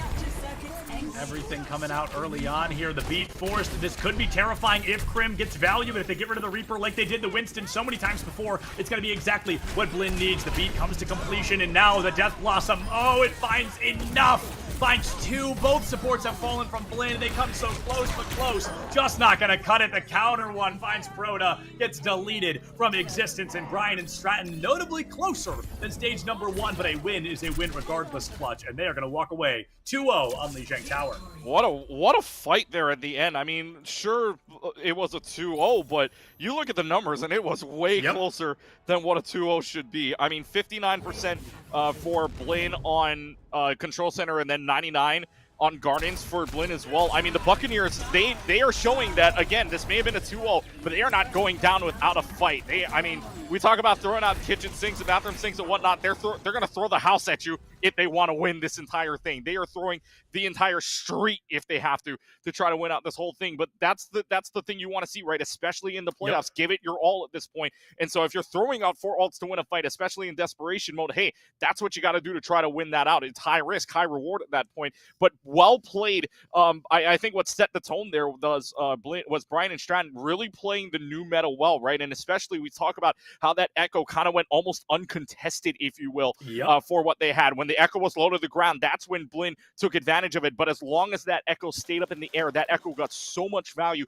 And you saw it right at the end there, right? When they duplicated into the Reaper and got the picks at the end to end it all with a Death Blossom. When that Reaper pop, or when that Echo pops off and no contest on it, that Echo is going to be absolutely fabulous for your team. So now the next map coming up is going to be pushing. Look, we saw Esperanza in that last map choice here between Dallas and St. Clair, but now in this time it seems a lot closer, which means it's any map we could see here. I mean, Esperanza could be the map pick, but I mean, any one of them, especially with this new meta. This new meta can go any which way you like it to. Yep. Yeah, and it's New Queen Street coming up next, which I think is a really fascinating choice because Brian and Stratton won that map. They played the Echo. I think of the 3, this could be the best Echo map of our 3 push maps. So this is going to be something that maybe Blinn can answer back earlier with. The Buccaneers can bring out a Sojourn. They can bring out an Ashe. They can bring out a Cassidy if they want to. There's a lot of characters that can be played here, but if that Echo continues to go uncontested, I think that'll be kind of the thread that leads to defeat. And we saw that on Lijiang Tower, 99-99.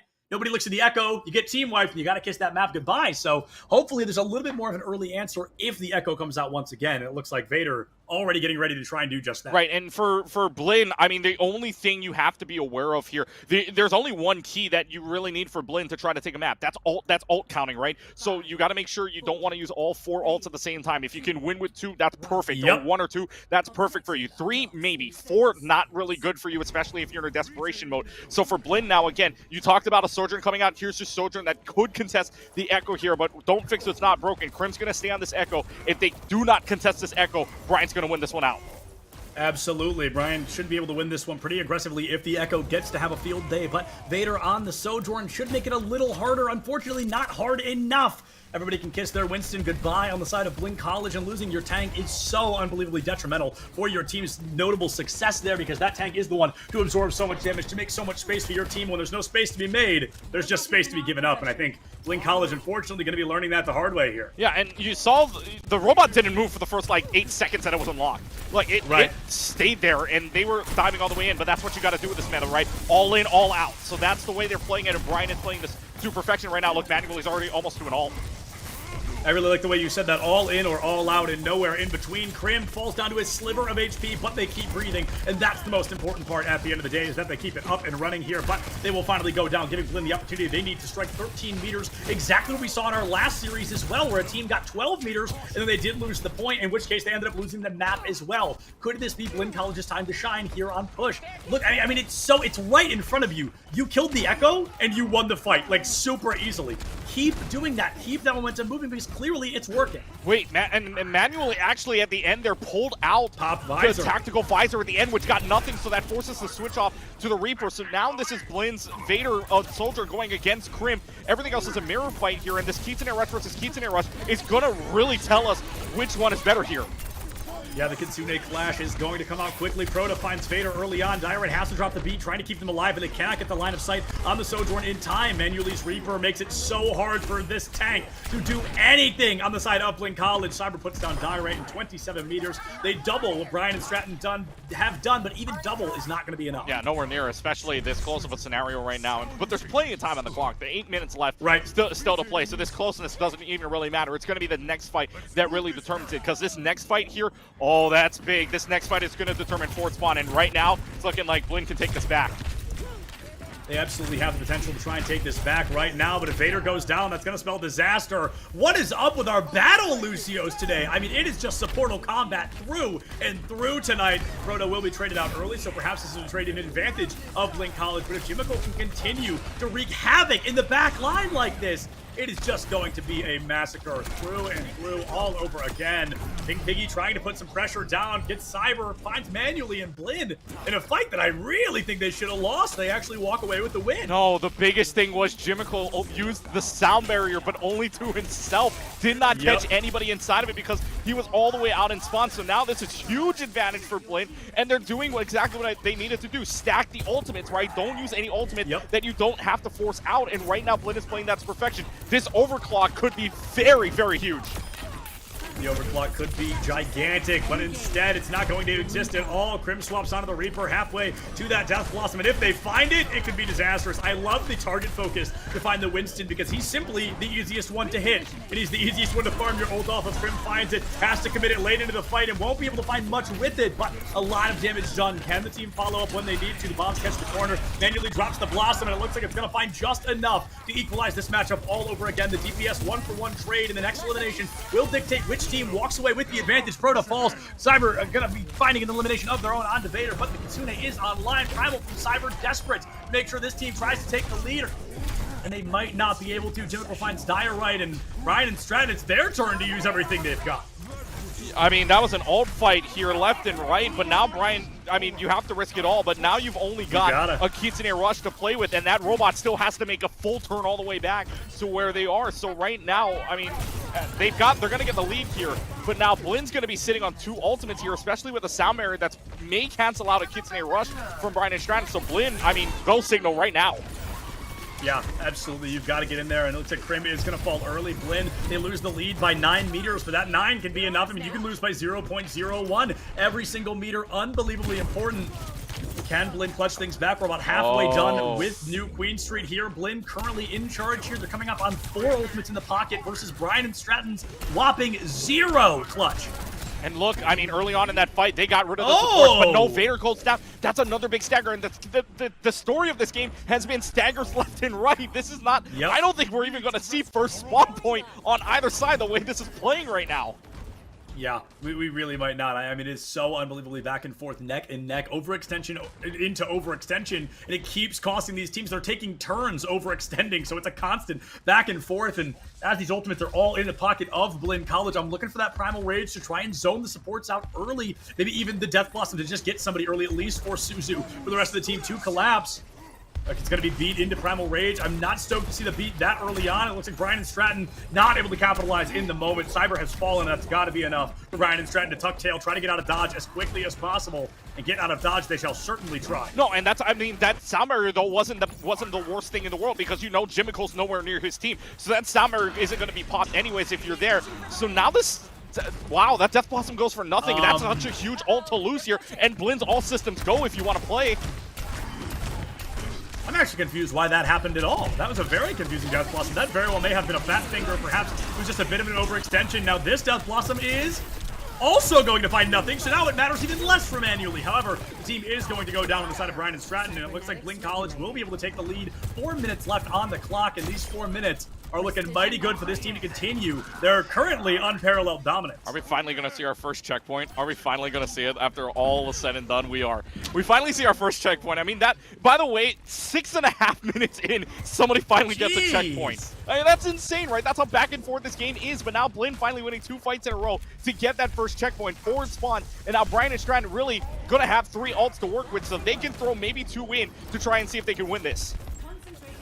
It's all about trying to win it out in this pivotal moment here. Cyber brings out a Primal Rage. Grim has to swap into a Winston of their own, and this should be Blinn College falling pretty quickly here. Manually's Widowmaker, a surprise pick, but clearly a valuable one, as it's already taken Diorite out of the fight. Vader falls, and Brian and Stratton taking back a lead. 3 minutes left on the clock. They use a lot of ults to pull it, but as long as you get it done, that's what matters most. Grim finds Pink Piggy, and Brian and Stratton, 3 minutes to try and make it, what is that, maybe like 12 meters? Yeah, well, about 14 meters. 14 meters. I'm sorry, no, 16 meters to make up because it's 48. I was less close. Sorry, bad math. But anyways, Brian and Stratton needed to use 3 ultimates there. Now Blinn's going to have themselves a Samurai coming up, even though it's still climbing. They're going to have 2 ultimates to use of their own. So Blinn's basically got advantage here. Ooh.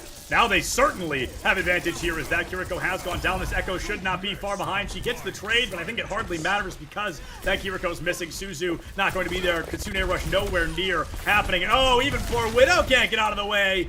Incredible dominance coming out once again from Blinn College. Only 140 seconds left on the clock, and this team, they want to win this out. They want to guarantee us a map 4. They want to put a series on our hands. They're getting closer and closer to being able to do so. They just have to make sure they don't slip it up. Yeah, and right now, I mean, sound barrier is going to be super important here. Blinn's probably going to use this to lead in. That would be the best case scenario for them to lead in and win this fight to start. Oh, I love the beat from Diorite. It comes out early, but it gives the team the confidence they need to continue pedaling forward to get that hyper aggression they're looking for. Jimico drops the beat of their own in a response, and now the Death Blossom from Blinn should be a freebie. Kitsune comes out from College Loan, and now definitely maybe do not Death Blossom. I think it's completely unnecessary at this point. But Blinn, they win the fight, and it wasn't a stabilization fight. It was a take the lead fight, and they're going to make their lead even further. Vader, your MVP of that fight. First of all, takes care of the Kiriko, and then gets another shot off. That was so huge for them to win the fight, especially if you can get Proto out of the fight. And now look, they're playing the stagger game out here to make sure that maybe they have to pull out a false one to win this fight, and they're not even going to land it. That's devastating as Manually's going back onto the Tracer. The Tracer, a real power player, back on Lijiang Tower, but here on New Queen Street, it's just not working out. Pink Piggy, an incredible 2-piece, now making a possible over double lead for Blinn College here in the numbers department. This team has really come to life, folks. This is exactly what we expected. This is the 2 and 3 seed going head-to-head, toe-to-toe, desperate to make it into those grand finals, which they are completing this series away from. Well, the fight's still going on. Cyber's got 2 already. I mean, Brian and Strang can bring this all the way back, but they need to win a lot more if they want to. So they've got 3 kills now. So, but they gotta win it you got to win everything here. It's every single fight you got to win. Not only that, the biggest thing for Blinn that will help them is they do not have that forward spawn checkpoint, meaning they've got one fight around the robot if they want to win it. And Blinn is coming up on an overclock, and the way Vader has been hitting shots, that's your key to win this game here. Absolutely, Vader has that overclock online. They're going to have to work wonders with him. And Pink Piggy gets 1 clip by manually, 3 ultimates, now nearly 5 in the pocket of Brian and Stratton. You've got to wonder if Blinn College will be able to clutch this down. Oh, Cyber missing, 15 seconds remain. Overclock not able to find much. Oh, and there it is. Crim going to be going down just as quickly. Manually gets into the front line, trying to take this. Oh, Black catches a railgun charge straight to the dome. Manually falls Crim out of sight, and all of a sudden, Brian and Stratton have crumbled beneath the hands of Blinn College. It's going to be a great disruptor field, trying to catch the Lucio, trying to make him say Lucio no, and he certainly will. Falls early on, and the Winston returns, but nobody there to keep him alive. Overtime begins to tick away, and I believe Blinn College has forced a map number 4, but as the Primal comes out, that stall could be exactly what they need to try and win this fight out in overtime. Well, they're still playing it out. Look, and now they've got a sound barrier and a Kitsune rush. This is all in the hands of Blinn right now. This is theirs to lose. If they lose this fight, I don't know about the rest of this. I have to agree, but the fight shall not be lost by Blinn College. They shall tie the series up 1-1, the 2 and 3 seed. They restabilize. They make sure that everybody is trying their absolute hardest, and it looks like we are going to go at the very least to a map number 4. I mean, what a game we have so far. And yes, we're going to see at least 4 maps, which means, yes, we will see the escort map at the very least.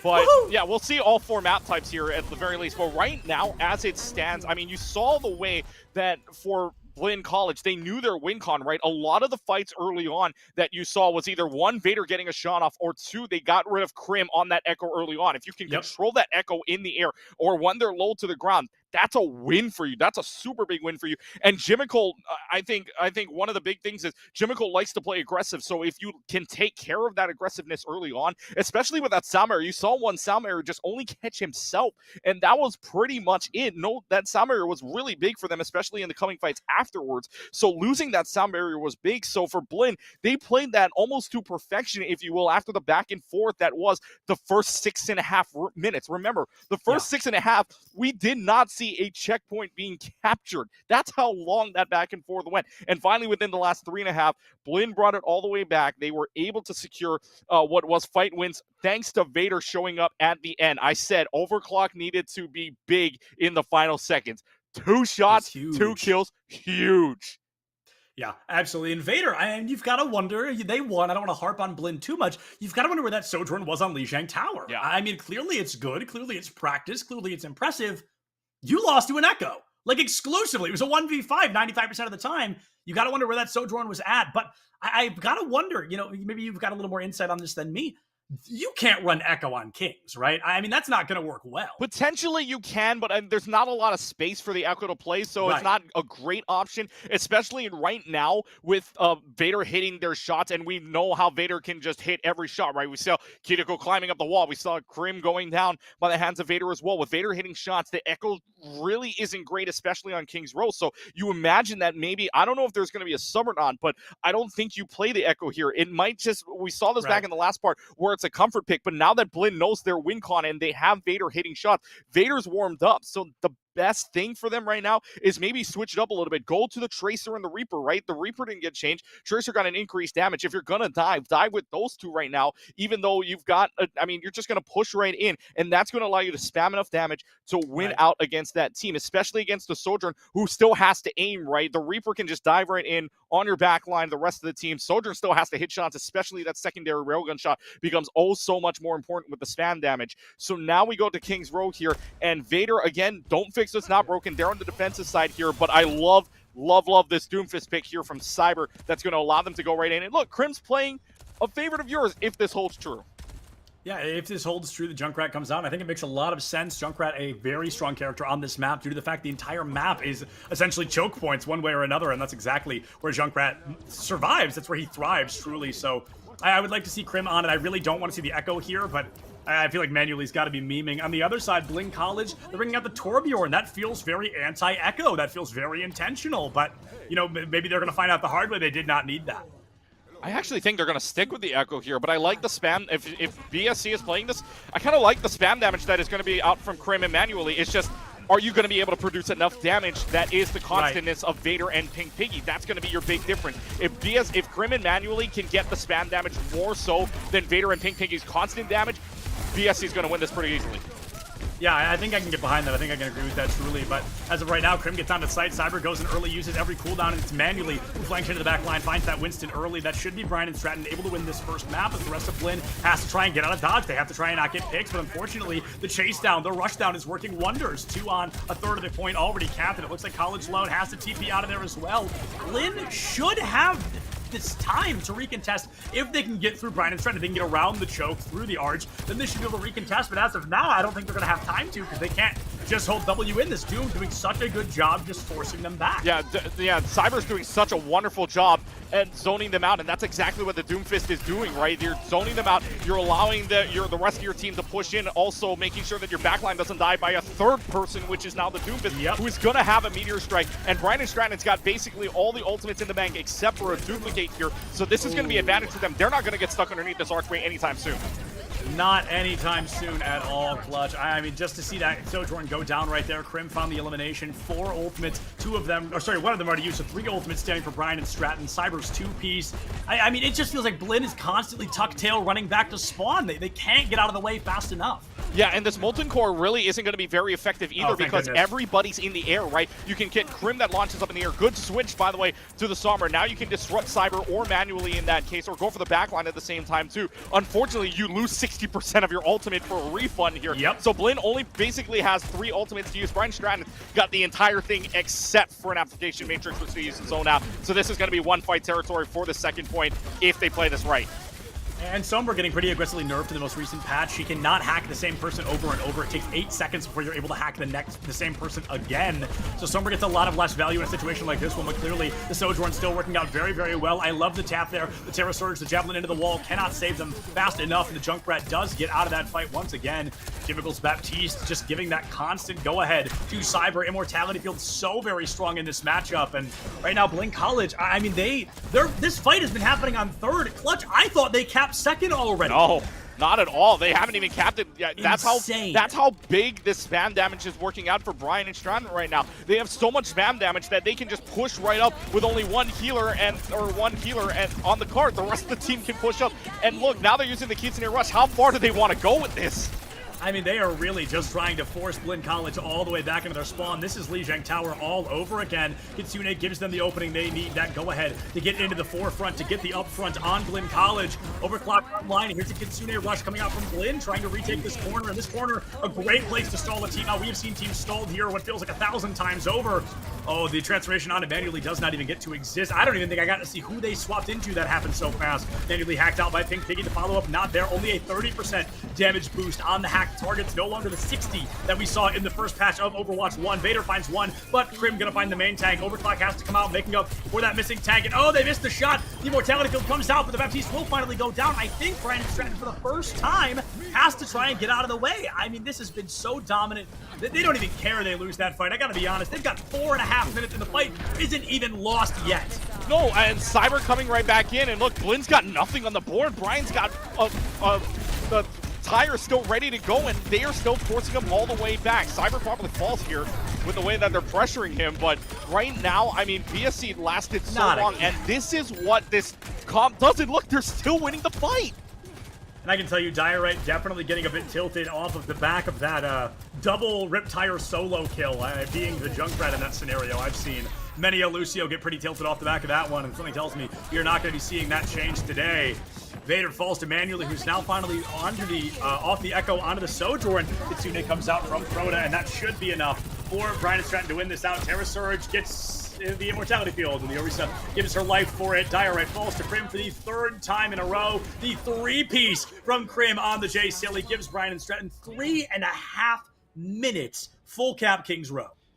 Wow, I mean, at the end there, like, you were very confused. Let's go back to the point that you were very confused as to, oh, I thought they capped 2. No, there's still 1 towards 2. No, Seriously, yeah, they were all the way there, but that's what you get out of this spam damage, right? You get so much damage being able to push forward, and when you have confident healers that are able to bring you up, then that just means that last person on the card can just sing along their troubles away because they're just able to just, you know, laze around and let that payload keep moving. But for Blinn, they had no answer. The only answer they had was when Vader finally unleashed that overclock and was able to get 2 shots in. That was their only fight win, if that, because Cyber then comes in with the Doomfist and just gets rid of them right away on the Meteor Strike. So now Blinn has to find an answer for what Cyber is bringing out. They've changed everything. They've changed the way they play. Grim no longer on the Echo. Manually was on the Echo now, and now Manually is going to go onto the Sojourn. So Brian and Stratton showing off that their depth on this pool is well worth examining, because now Blinn's got to find an answer for every single thing they throw at him, especially this Junkrat from Grim. You saw in the last kill fight there, Grim got 3. And that's the biggest part of your spam damage comp. And now Grim staying on that. This is going to be a massive, this has got to be a massive attack here from Blinn to start this off. Yeah, I mean, this has to be nearly flawless. Blinn's Vader are going to go for the King's Row Widowmaker, where you play Widow out of spawn. If you don't get a pick, whatever, you just swamp, and it really doesn't cost your team that much time. Gets the body shot onto Krim, but the heal up is immediately there. Very impressive performance from the supports of Brian and Stratton, keeping this team up and running. Headshot, but onto Cyber, so it's not as valuable as you may expect. Immortality kill goes down early on the side of Brian and Stratton, and that should be an encouraging thing. But right now, Blinn College can't really make it through the choke. They get the hook onto the least optimal target, manually finds Vader, and Blinn College already has to return to spawn in a desperate attempt to try and recontest. And look, you're focusing on Cyber, but Manually and Krim are just letting it go in free range. And on the side here, they're just giving so much free roam, and that's what happens when you're just focusing the Doom down. The Doom can get out super easily, and that's big for you. Jimmicle is out, which means you've only got 1 mortality left. Vader's hitting shots again. Here we go.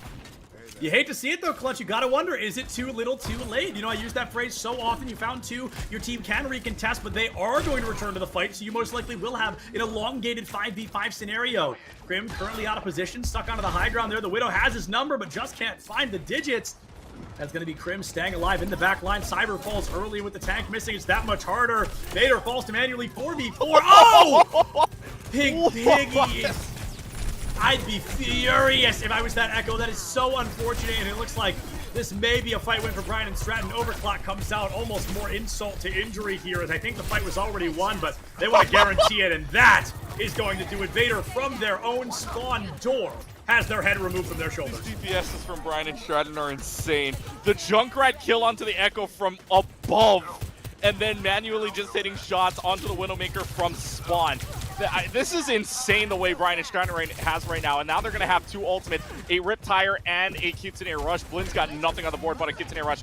They might have the Meat Grinder, though, so this is probably going to be the one that they can go in on, the Roadhog plus the Kitsune Rush in. Yeah, that could be huge. Your Kitsune Rush with that whole hog is so nasty with the Kitsune Clash. Both Kirikos gonna bring it out early. Jimmicle bites the bullet from Vader's Railgun, and that could be Blinn College's go. But Diorite, for the 4th time, is solo rip-tired by Krim. That whole hog useless when Doomfist has that block move. Literally almost completely negated, and Krim stays alive, 10 HP or less. A lot of ultimates used, no space gained, and Blinn College only 100 seconds left on the clock. Yeah, and that was I think it was a misplay there, because you had I think you had NJCAAE with the whole hog, but didn't use it at all in the span of that Kitsune Rush. Did not use it. That's such a powerful ult to use, and you didn't use it at the same time. I mean, that's just a miscommunication or a misplay there, because now Blinn on the back end with only 1:18 left, switching on over to the Zarya, maybe to help you out alongside a Hanzo Dragon, but Immortality Field plus a second Immort from Proto is going to be enough time to get you out of that. So right now, Blinn's going to come up big, especially with maybe 1 fight left if this goes on. Yeah, I mean, 60 seconds, this is essentially one last full fight. Best case scenario, you do what I always call the panic push to recontest, and usually people are playing sloppy in that moment because they're panicking they're going to lose. Losing, though, seems like it could be just around the corner for Blinn College as Brian and Stratton brings out an Amp Matrix early, as if Manually needed the help. They find 3 out the gate. Let's make it 4. Maybe an ace. That would be pretty sick. It looks like we're right around the corner from getting one. Cyber steals it, but will count it because the majority of the damage comes from Manually. Now 30 seconds remain. Only 1 ultimate in their pocket, and Blinn College, they need nothing short of a miracle right now. Manually is just automatic with these shots. I mean, just hitting everything possible, especially especially on a 4K. I mean, Cyber takes it away, sure, but manually gets played just from that alone. The shots are so huge, and now Blinn has to come up on this Graviton Surge and Dragons right now. This is your last shot. You need to come up with it, or Vader needs to hit everything possible because you've got no support ults coming up soon. Yeah, the worst part is there's no way you're farming Grab Dragons in the 11 seconds left, so you're going to have to rely on that overclock early to get a pick and then farm Grab Dragons after the opening pick of the fight. Kitsune comes out from College Lone in a desperate attempt to touch the point. It's answered by Proto, but Cyber has already found Vader, so the overclock that needed to be huge will instead not even be used. Cyber has fallen. Let's see a solo tire again, right? Why not? Just for giggles. I love the zoning there. The Zarya has fallen. Grim is gone. Jimmicle falls. College Lone taken out by Proto, and it looks like there might be another one. The Dragons onto point are desperate. Is anybody there to touch in this critical moment? It looks like they're not going to be as the Hanzo gets caught out on the high ground, taken down by Proto. It is the Supporto combat from this Kiriko that wins map number 2 on the side of Brian and Stratton, Virginia. Absolutely incredible gameplay, flawless all over again. Wow, I thought that was going to land up differently. I saw Diorite getting 2 kills there. I mean, the early picks just basically shut them down. And look, manually coming in, like I said, this is going to be play right here, and you can see the shot through the application matrix for the second one, and then third and fourth says, I got this, the rest of the way through. And right now, I mean, for Brian and Stratton, the Bombcats have done everything perfectly. They basically shut them out. And that's what map picks can do, right? If you win map number 1, you're at such a big advantage because that means if you lose 2, you're picking the next 2 maps no matter what. If you win, I mean, right now, Brian and Stratton's got the biggest advantage going in to map number 5 if we get there. But now Blinn's got advantage with map pick, and it's going to be Escort coming up next. So plenty of options to go through for Escort, if you will. But what do you do against guys hitting shots and spam damage? You obviously don't want a tight space like Kings Row that you just saw, especially with that Junkrat. I mean, sure, it was solo tires, but it still made impact, if you will, each and every single time, right? You get rid of a Lucio or you get rid of the Zarya, right? Every single time you got impact from that tire. So for Blinn, don't try to pick anything in close range, right? Maybe you want something that hits more shots if you can get Vader to take down manually on that Sojourn v Sojourn battle. So maybe a Junkertown or maybe a Dorado a little bit more open there. Not as much room on Dorado, but a little bit more open, if you will, on Junkertown. Maybe not second or third point, but still gets you at least a map point to try to win out. But I mean, right now it could be comfort pick. Route 66, also another open map that you could go for as well. So, but if you go to an open map, then you've got to deal with an echo, right? So it's a very back and forth. It's a very difficult super scenario to be in. Yeah. So right now you've got to deal with one or the other. Right. So we'll find out what map is coming up next soon enough when they pick. But I mean, I got to be for Blinn. There's so many maps you could pick here. It's not just counterpointing one right now. Brian and Stratton played that war. You got to find a map to pick out every single one of them because any of them can pop out at any given moment. Yeah, Dorado, Eichenwald, both incredible Echo maps. Junkertown, first point, very good for Echo. Second and third, not as much. Maybe you go to Junkertown, maybe you try to play anti-Echo, but as we learned, when the Echo doesn't get time to shine, Sojourn steps right into that spotlight from the side of manually, so it's very difficult. You've got to win these DPS duels, and that might go back to a difference in play style, playing a little bit more slow, a little bit more conservative, to let them come into you and then get picks accordingly. It's going to be difficult because the DPS are all very strong, but after losing a map, Brian and Stratton, fire was lit underneath them. They want to win this map. They want to win the series 3-1, and they want to secure themselves that spot in grand finals, and now they're one map away from doing so. Yeah, and right now, I mean, it's for Blinn right now, it's just not really maybe map choice. It's maybe just trying to find a win con, right? Your win con in game number 1 was shutting down Kryn. That was your biggest thing. And it could be very well the same thing here, but now you also got to worry about manually who steps right in to that second DPS role and just absolutely make sure that now both of the DPSs are absolutely key to win that game. Sure, you have Kitsune rushes and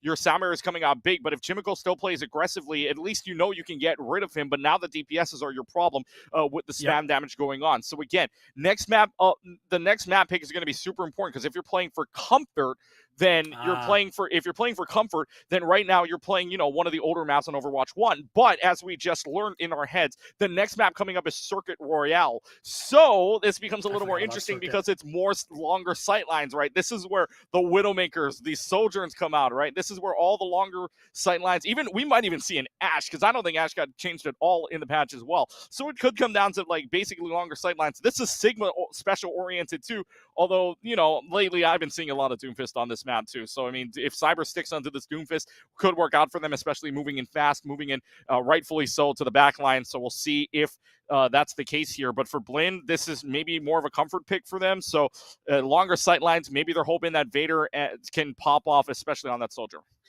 Yeah, absolutely. I suspect Widowmaker to come out. We saw a pretty impressive Widowmaker play from the side of Blinn College on Kings Row first, and this map, Circuit Royale, does lend itself pretty aggressively to that Widowmaker gameplay. Doomfist, I agree, could be a pick here. Sigma has been very popular on first point of this map, which it then tends to swap to Orisa for second and third if we get as far as those. But in Kings Row, we're lucky we got to see all three because we barely got to see the first one in the second half of the game. This is going to be a lot of viability, a lot of versatility can come out here. Pharah can be incredibly valuable. Echo can get a lot of value on first and second, but right now, it's looking like that Widow duel that I personally am very excited to see. Yeah, they switch sides as well, so Blinn's going to get the first shot at attacking here for their side. So, I mean, right now, if you're looking at the lineups here, looks longer sight lines, and I exactly said it. Krim is going to go on to the Ashe, right? Hanzo also a great pick here. So it's a sniper v sniper battle, essentially, that you're going to get out of this. And right now with Brian and Stratton, this is your biggest shot at this. Blinn is not playing the Kiriko Lucio. They are playing the Kiriko Ana right now, and Brian and Stratton have nothing to combat a Bionade to go on them, right? You only have an Immortality field to save you, if that. So right now, this Ana is going to be super, super important if Blinn wants to come out with a win here. I mean, this Ana goes one of two ways, right? She either gets insane value, gets the Bionade of a lifetime, lots of sleeps and nanos, or she gets deleted from existence, as Anas tend to do in Overwatch 2. There's a lot of versatility, there's a lot of back and forth on what is going to happen, but right now, Jimmickle already gone manually, missing as well, and Blinn College starting very strong with their primary push on Circuit Royale. This first fight is essentially already won. They just need to keep the aggression up, get around that first corner for free, try to get as close to the second corner as possible, and see if they can just snipe first point within the first minute. See, and look how much value the Sigma's getting, right? Same thing with the Ana, too. You saw Cyber, as soon as that Bionade hit Cyber, Cyber pulled back, and that was already 2 kills in. So Brian and Stratton right now playing off the back foot, especially with Blinn and NJCAAE already having 70% to an ultimate. Look at Cyber, only 35%. This is looking really good for Blinn to win out this next fight. Oh, Piggy does find manually. The Doomfist goes deep into the back line, but Vader just grapples away in a pretty critical moment there. I love the double sniper. It's working super well for this team. And ew, that stupid Hanzo recoil bug is so ugly, but clearly it is not bothering Pink Piggy at all. Found Krim, who's now on the Ashe clutch. You nailed the prediction there. Cyber finds that Hanzo, but I'm fearing it may be too little too late. Gravitic Flex comes out. Baptiste up, Immortality Field in the back pocket. Has to use it, stays alive. Vader gone. Jimmickle falls, and that is going to be a lot of healing off the side of Brian and Stratton. Blinn College should be ready to all but walk this cart into this first point cap.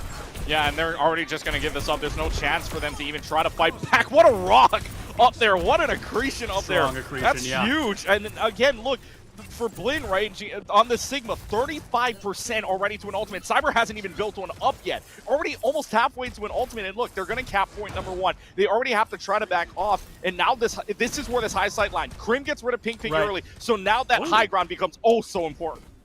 Yeah, the high ground is going to be pivotal here, especially when you're running a double sniper comp like both of these teams are. Blinn College in a bit of an uphill climb, and it looks like it's going to get a little bit easier as Grim gets a little overzealous with the peak. Vader gives him a haircut that comes a little bit too short there, sends them back to the spawn room, and now Blinn College, they've got the numbers, but numbers, honestly, as stupid as this sounds, not super important in this area, simply due to the fact the recontest, the stall potential is so insane for this team. We see that this team already fully returned into it. We see a trick shot going to be interrupted by this Sigma taking down Widowmaker early. Accretion onto Doomfist. He has to Meteor Strike to get out of the fight, but he comes right back down just as quickly. Can't find an elimination. Slept. Pink Piggy gone. Cyber 141 HP, down to 50, down to 2, and he will finally fall to the Sigma. A critical moment for Blinn College to try and reclaim the lead, but Jimmickle, a bit of supportal combat, going to be interrupted by Sigma all over again. But you see how much value this Ana is getting, right? The Ana sleeping Cyber, making sure that Cyber stays right where he is after the Meteor Strike comes down, and so with nothing to counter it right now, Brian and Stratton only have a Transcendence to play with. Transcendence got to be huge here. They're not even going to use it. Yeah, weird dragons there, and I think that holding out the Transcendence, a very intelligent play from a very intelligent player. A lot of people would have panicked there, would have popped Trank, and now it comes out actually too late. So I do take back a little bit of my compliment there, but a valiant effort indeed from Jimmickle. Trying to win out the 1v1 caught underneath, and the longer you stay alive down there, the more of a problem it becomes, simply due to the fact you cannot recontest with your team, you cannot regroup, and now they have to go into this down 1 Zenyatta. Well, now you're definitely down 1 Zenyatta as well, but App Matrix comes out, so they got to win this if they're going to do anything now. Chemical falls and Matrix out, gonna be answered out by the Kitsune Rush. Diorite trying to find a little bit of value, and Blink College just powerhousing their way through Brian and Stratton right now. They're giving us their own example of, hey, we lost a map. Let's show them what a win looks like. Crim finds Pink Piggy too little too late. Second point cap already online, and the trade to boot. That's definitely gonna be hurting as this team, they want to try and restabilize, and right now BNS are not even gonna get close to restabilization. The Sigma comes out, he loses the fight, hyper aggressive to this Sigma from Blink College once again, and that is just, I mean, having an absolute field day right now. Yeah, and right, I mean, Blinn College, look, Cymer switched off to the Sigma now, which gives him the refund about 30%, but look, Ginja's already up to 80, 70% as well, and Jimico moving on over to the Kiriko could be good for them, because now you've got something to counter the Ana finally on a Bionade, but it might be too little too late with so much time left to go on the clock, but manually hitting shots like that, I mean, if they can keep hitting shots from the side from above, it's looking better than it was previously. Yeah, Manually really starting to hit some headshots here. The shield comes out, keeping that Sigma alive, and Manually goes down to 54 HP. Gonna get healed right back out. Misses the shot onto Vader. They both choose to repeat the same angle. An incredibly bold move, but it doesn't cost either of them yet. Vader goes down, gonna get caught out early, and that gives Brian and Stratton a huge opportunity. Here's Kinetic Flux. Immortality Field comes out, forces the team down very low. Pink Piggy is actually the one to lose their life in the fight, and that is definitely gonna be an elimination. And Brian and Stratton is glad to see. They needed to restabilize. There was 5 minutes on the clock. They've already burned it down to 3, and it looks like they might be able to burn it down even more if they can keep up this hyper aggression. They used a nano boost though, so this Sigma's just gonna have free reign to just go right in, as well as some heals, and Crim gone. That's huge. Crim has gone down. Vader finds the headshot, Manually still standing. We've seen what this Widow is capable of if you give her the space to move. Has to reposition back onto the high ground. Gets the body shot onto Pink Piggy. Catches a body shot of their own. Just barely misses out that second arrow that would have been a lethal one. And the action pack continues. Manually finds Vader in a huge play moment that the team needed. Pink Piggy has dragons, but Manually says you don't even get to use them. There's only one sniper in town, and it's going to be me.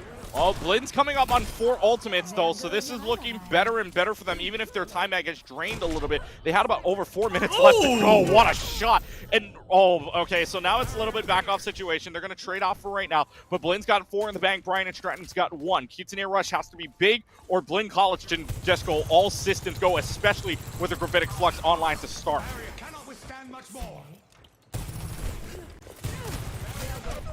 4.5 ultimates for Blinn College, and you may not even have to use them as Crim is taken out early. They put up sights. They make sure they can get a little bit more intel. No secrets on the side of Brian and Stratton. Kitsune Rush going to be answered out by 1 from Jimical. Everybody gets the speed boost. Everybody gets the cooldown reduction, but it's Diorite who falls early. Proto traded out by that sniper. It is just the DPS duel right now that is deciding the pace of play for both of these teams. Pink Piggy has the dragons. Honestly, I wouldn't be upset to see him popped right now, but considering this team used everything else, they want to hold on to these dragons a little bit longer. College Lone completely overextends on the Ana and going to fall for the first time in a long time, but that is a pivotal elimination to lose. Yeah, and right now the Ana isn't really working out for you anymore because you have that Kiriko going on, right? The Suzu cancels out a Bionade. You also have another Immortality Field from Proto, so either way, this Ana really isn't working out for you. So for right now, Blinn does not have, oh my god, Blinn does not have a defensive ultimate to play with either, right? And so, I mean, Brian and Stratton doesn't either, but at least that Immortality Field gives you a little while. Blinn doesn't have that possibility. So right now, Blinn actually playing back on the back foot here. So this nano boost probably going to go on to Ginja, who needs to show up big, especially in Final Fight mode. Oh, Pink Piggy catches a railgun to the dome, and now an overclock from Crim to seal the deal. We have nearly 5 minutes, and we are down to 45 seconds right now. Brian and Stratton just dominant all over again. A very strong start, an impressive one at that, one that Blinn can be proud of. The win condition has been set, but Brian and Stratton, they are not going to let them cap that 3rd point. Yeah, and now you see them switch on over to a little bit more of a divey situation, maybe to try and get up to that Widowmaker and maybe to get in their backline a little bit easier. But right now, Pink Piggy and Ginja, this is all systems go or just to touch the point. But right now, if you're Pink Piggy, your goal to get to the Widowmaker and make sure she does nothing else in this situation. You need to make sure this Widow gets absolutely no value, and that may be why the Genji swap comes out here. They want to try to deflect something, take her out of the fight, or at least make her a little more nervous to throw those full shard shots out. Proto has been taken down, and the recontest, the reset coming out. I love Manually's angle here, has the intel, hits the body shot, misses the headshot, but forces the recall. Jimmicle goes down, both supports now missing. Grim gone, the disruptor field finds Vader and Oh. College Low. Oh! Oh, now Diorite! Oh my goodness, manually! Incredible performance. Even if you go down, you got your one. You are good to go, my friend. That should be enough for Brian and Stratton to recontest in absolute dominance here. I cannot believe we got that on camera. Wow. They're not even going to be able to touch. That's unreal. I thought right at the end there, Blinn finally had their answer. But when Vader goes down and manually just starts to pop, you get nothing. You get no shot at completing the map the rest of the way there. And at the same token, right, I mean, they finally found a way in. Unfortunately, you only had 30 seconds left when you finally found out we need to kind of contest this Widow a little bit because they're just hitting every single shot. It took a little too long to try to figure that one out for Blinn. So now Blinn's got to do what they did on first point. They need to be dominating on the Sigma and the sightlines that is the Widowmaker and the Hanzo. However, if manually starts hitting shots like that, you're not even going to get a chance to play like that. So, I mean, what do you do if you're Blinn, right? This is desperation situation. You need to play basically defense on this whole entire map to take this to to map 5, which is push. But for right now, Brian and Stratton have their key. If they're going to play an Ana, we can play 2 immortalities, one that'll cleanse and one that'll keep us in a fight, especially with Proto on that Baptiste. So which is a little bit of a different pick. Blinn College now going to opt, yes, maybe we need a defensive ult, especially against this team. So Diorite now on the Zenyatta, especially on a long sightline map like this one, might work out for them as long as Diorite can get the Transcendence earlier than Jimmico can find a Kitsune Rush. Finding the Kitsune Rush is going to be the name of the game. The win condition has been set, and we are staring it in the face right now. That Kitsune duel, the Kitsune clash, has been so unbelievably important for both of these teams in their general levels of success. Vader plays a low ground Widowmaker, an insane risk, but it looks like it's not going to cost them much. Tries to relocate, getting behind the Sigma, but I mean, those Hanzo arrows, those logs, dude, they will catch you when you least expect them. So Vader really has to hold that S key, make sure they don't overextend, because the smallest overextension can cost your team the entire first point. Yeah, and I mean, look, they're playing low ground for right now, but they know that it's going to be high ground for the Widowmaker. So, again, not a bad risk, but if you're low ground and you don't have that shield in front of you, not really going to work out anyways. If you find this Widowmaker, that's big for you, but right now they're just focusing down, and that Orb of Discord is going to be big for you as well if you can find a hit. Oh, the Widow trade is actually going to be pretty disadvantageous for the side of Blinn College due to the spawn differential. Brian and Stratton, they can get right back into the front there, and nobody going to be falling, at least not yet, except for those Widowmakers. The Sigma on the side of Blinn College has to move back pretty quickly. Krim finds College Lone just as that shield goes up. Cyber falls in the accretion, catches out Krim as well. Pink Piggy giving us the best example. I was trying to talk about those logs known as Hanzo arrows. They will catch you out when you least expect them, and it gives Blinn College the confidence they need to try and restabilize their dominance once again. And they were in a lot of trouble as well because they got pressured so much that Proto and then Diorite and College Loan, or rather, sorry, Proto and Jimmico had to use their immortalities, but to try to win that fight, unfortunately, doesn't happen. But now manually again hitting shots, they're finally going to get it around the first few turns here. And again, manually, I mean, what do you want to say about a guy that just hits every single shot? You hit this jump shot, oh my goodness. Oh, that was close. Goes for it. I gotta respect the trick shot there, because if you found it, it really guarantees your team essentially a whole extra 10, 12 seconds of push to guarantee your team that first point cap, but it's not going to be happening yet. That is a universe we are not living in. However, Vader with a phenomenal trick shot of their own. Hey, that's why projectiles stink a little bit more than hit scan, but a trade is a trade regardless. You took that high ground contester off the face of the face of the map, whatever I'm trying to say right now, and all of a sudden Blinn College should have enough to restabilize. I love the camaraderie in the team chat there. Nice shot. Dragons online, they could definitely use them just as a bit of a scare tactic, honestly. They could get hyper-aggressive with them. They could scare the team back with Levitic Flux from Cyber that opens up the door for Brian and Stratton once again. 2 members already missing from Blinn College, and I don't think Blinn's going to be able to turn this one around. It's all about stalling now. You know how that door was open? Diorite didn't have the Transcendence in time for these for the Gravitic Flux. In other words, Cyber played free there.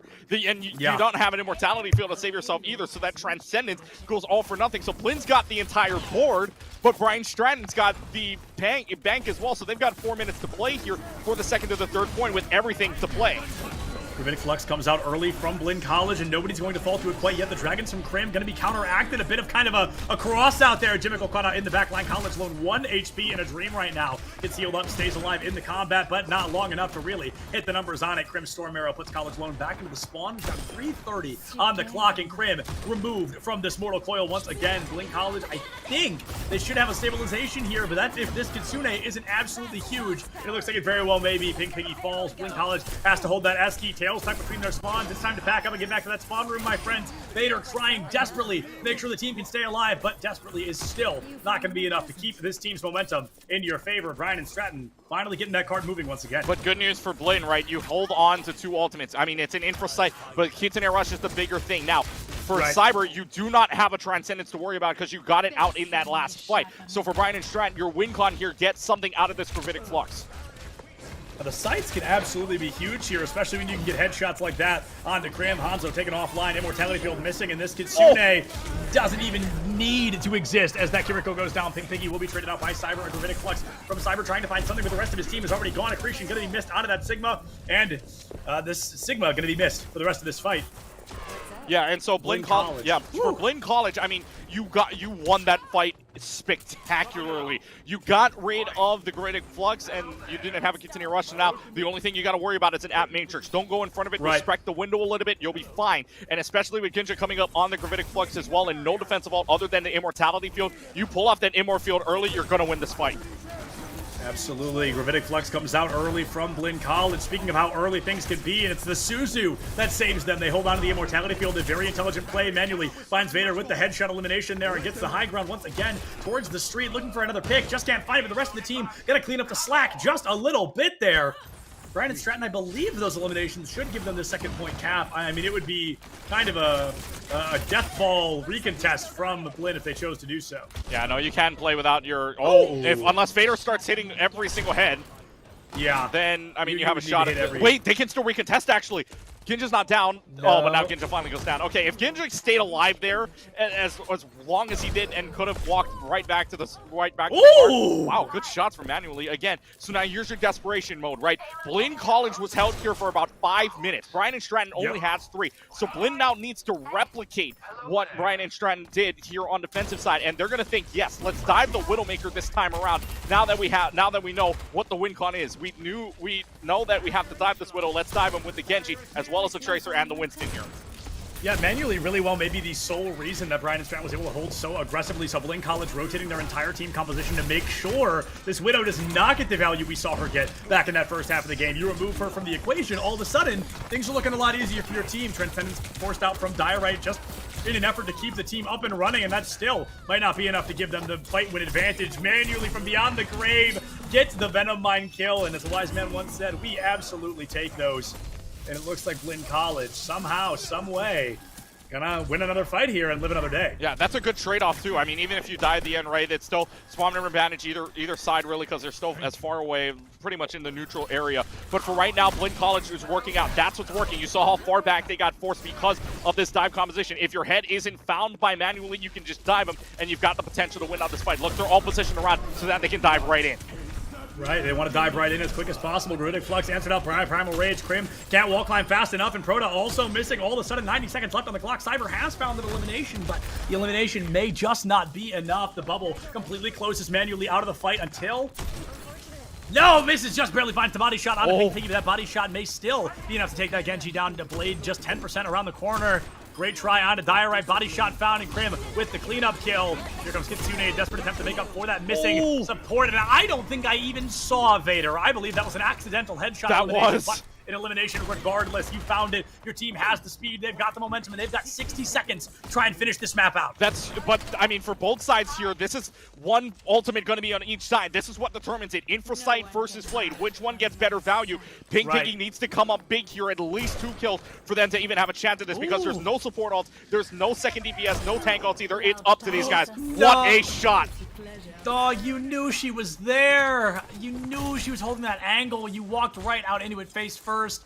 Not where you want to be, a very difficult spot, but at least there's plenty of time to recontest. Your tank can respawn, and you can go in as a full 5. Pink Piggy trying to bait out that headshot, but something tells me manually not going to fall for that so easily. The blade in the back pocket, no support is there to catch it out. Maybe the Suzu, but this Widowmaker, they pop everything. They try to keep that Widow up and running, and it looks like they are going to be able to do so manually. Gets up close and personal with Pink Piggy. They're going to lose that 1v1. A very courageous move, and it's going to cost them. Perhaps the hubris finally getting the best of them in that moment. However, the rest of Brian and Stratton still there to keep this cart wheeling and dealing. It's going to be less than 5-meter differential. I don't think a recontest is in the cards, and Brian and Stratton fight tooth and nail to come out 3-1 on Circuit Royale. A phenomenal job. I mean, wow. I mean, at the end there, the biggest thing, I don't want to say it was a mistake, but the biggest thing was there, they held on to the blade. Pink Piggy had it. And look, you got to recognize as well, that Immor field wasn't there, and they didn't have the Kiriko up there either, who had the Suzu dropped already. So that was a goal signal for them, and unfortunately, nothing happened.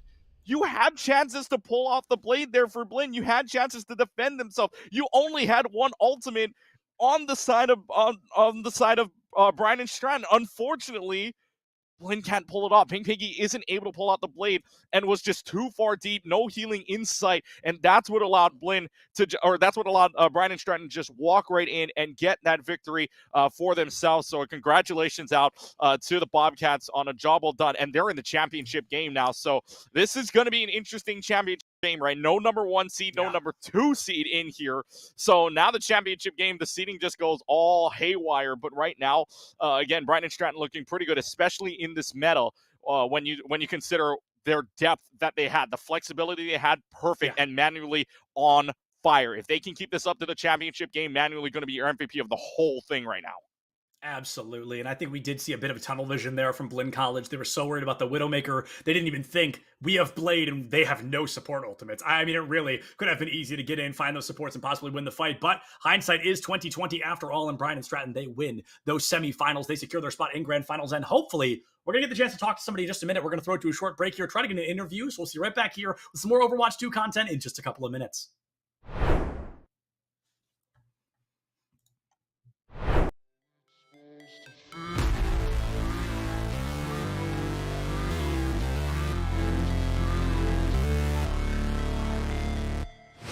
Never break, always fight, never quit, do it right, play the game, win it life, have no shame, there's no time, feel the pain, live the grind, I could change, in my mind, pick a lane, commit and climb, the only way to win it life, I never miss, that's fact, taking big.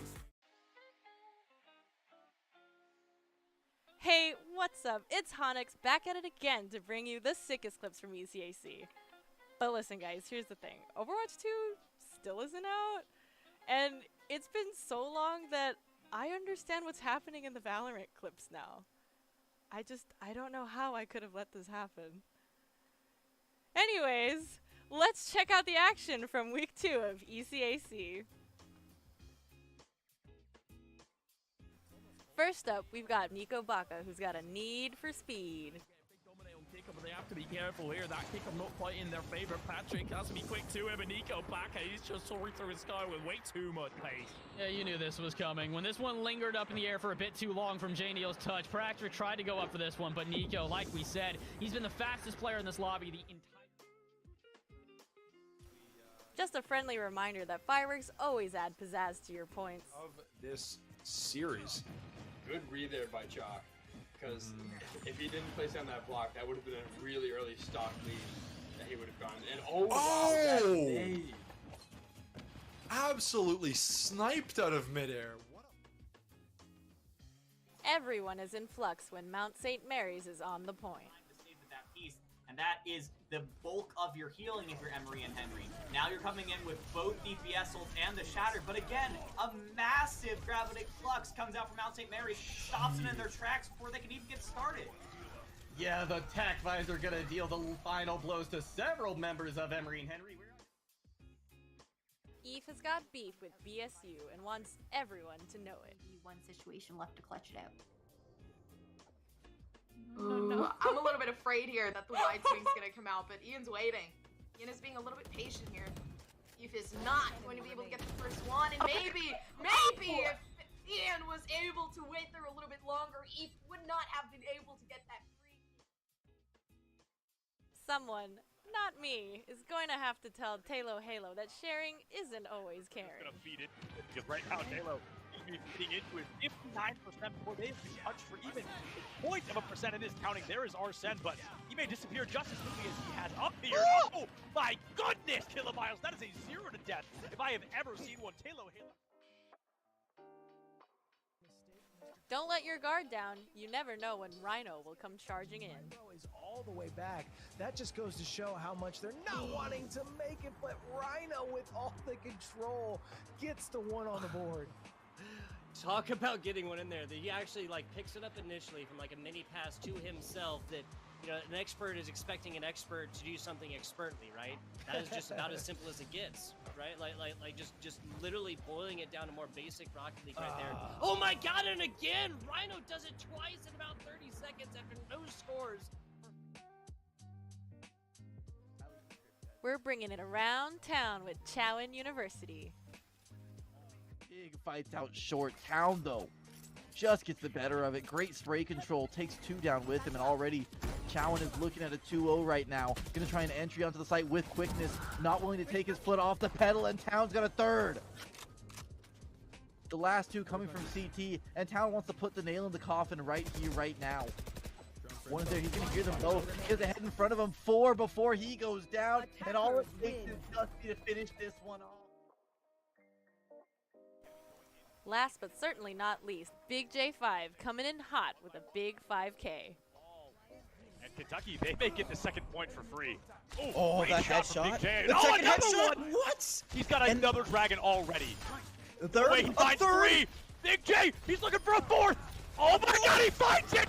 He is single-handedly destroying Kentucky right now. Oh my goodness! 4 eliminations, 1 Hanzo, and a brand new Dragons Online. The question... Wow, I miss these awesome clips, and it's only week 2, so make sure to keep up with the action on Twitch at ECAC_esports, Mondays and Tuesdays at 8, and Wednesdays at 7. And make sure to follow their Twitter at ECAC_esports. And thank you to our partner Esports U and to you for hanging out with me today. See you next time!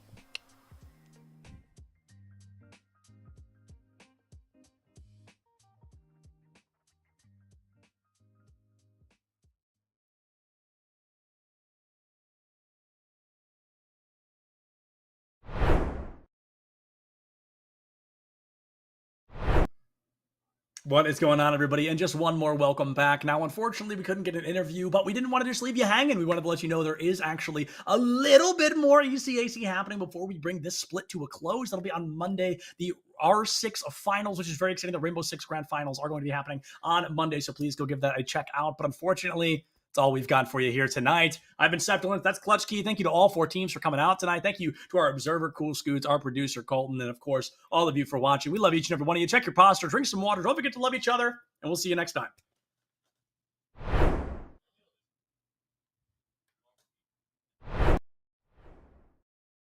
My name's Jacob. I'm 21 and it's my first year in this school. I already been to community college for the last 2 years, but I transferred here. It's a whole new program. What made you transfer? I wanted to do something different. I already have an associate's degree in business administration, and I wanted to come to this school and do audio production, just like music engineering stuff. So what do you want to do with that? The main goal is to work in like music studios and like help with like the music creation process. Anywhere kind of in the audio recording realm is fine with me. And do you have a go-to genre of music that you like? I don't know. It's all over the place, to be honest. Yeah, no judgment. It's all over the place. So how do you like the program that you're in now? Do you like your school? Yes, I really do like this school, and with this whole esport thing, I think it just made it a little bit better because like it's it's new, you know. You don't do it. Not everyone, you know, has it, and it's something that I'm very interested in and have been interested in for a while. You didn't have esports at your old school? I want to say there was a club, but I didn't know anything of it. This is your first time being part of a collegiate esports team then? Yes. And how do you like it? Like how do you feel about it? I love it, to be honest. Growing up, I played baseball through senior year of my high school. I wasn't like doing anything traditional sport wise in college. It wasn't until this year that I was like, oh, because like I saw it, like I saw like a poster hanging up. I was like, oh, esports, let's just go do it. I really like it though. Something cool, something new. My friends like it, so I'm like, cool. What are your games that you play? I play Valorant for the school. On like the side, I've been playing Fortnite recently, and I play Osu sometimes. So how does it feel being a part of the team? Do you like your team? Yes, I do. I pretty much made friends with all of them. Obviously, I have met them. Since a lot of things have been remote recently, I still have met them, and they're very nice kids. Our arena is being built at the moment. The Valorant team should be getting in there first, so I'm very excited to play in there. What do you do to improve yourself in game, and do you take that strategy into your everyday life as well? For in-game, I try and play every day. That's kind of like the one thing I try to do. Even if I have like a little burnout from it, maybe from like the previous day, I still try to get on and do something. Of course, you watch YouTube. There's a millions of things that you can watch on YouTube. I like to watch different content creators in that niche just to like inspire me to play a little bit more, you know. Do I carry it into my everyday life? I do. I'm very into like music production. There's a lot of things you can do, like the same thing. You do it every day. You watch YouTube in that niche. You take things you learn and you apply it. There's a lot of similarities of things. Like if you want to do something, you very much have to dive deep into that niche of things you want to do. If you had to guess or just kind of spitball here, how many hours a week do you think you spend gaming? Honestly, I've never thought about it. I'm on my computer almost every day. It's up there. It's up there. It's up there. Between playing with friends and kind of just doing stuff by myself, it's up there. You spoke about burnout when it comes to playing, and you play every day. What do you do to kind of get yourself back into the zone, or what do you do when you're experiencing burnout? It kind of goes back to like watching content creators, like the people I watch on YouTube. I'll see if they post anything new, or I'll just watch whatever they have, and I'll get inspired to do it, and I'll just be like, all right, time to hop on. Even if I don't, not feeling it, I'll try to do something. Would you say that there's anyone on your team that really stands out to you or kind of motivates you to play? Yes. One kid on our team, his name's Alex. He is Diamond 2.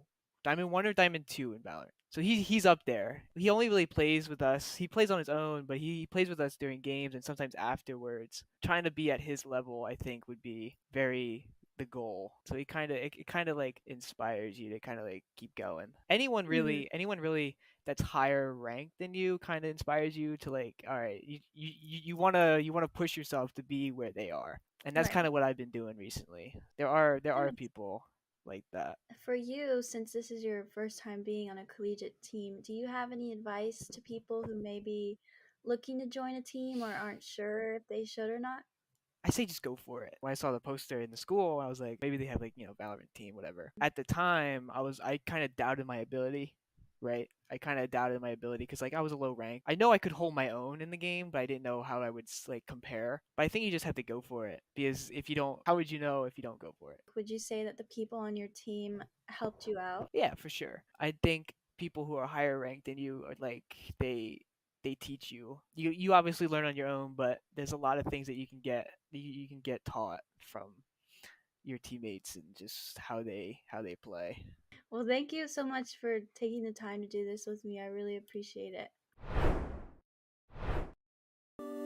I can't say that. I'll get in trouble. There's one for each game, so teams this weekend, somebody's going to have to explain to TSA why they're coming home with an extra trophy. Fine. We're fine. This is going to be great. Why is everybody staring at me? I'm not even doing anything yet. Is it because I'm in a suit? It looks nice. It's new. I'm stressing. It's all right. We win these. We absolutely win.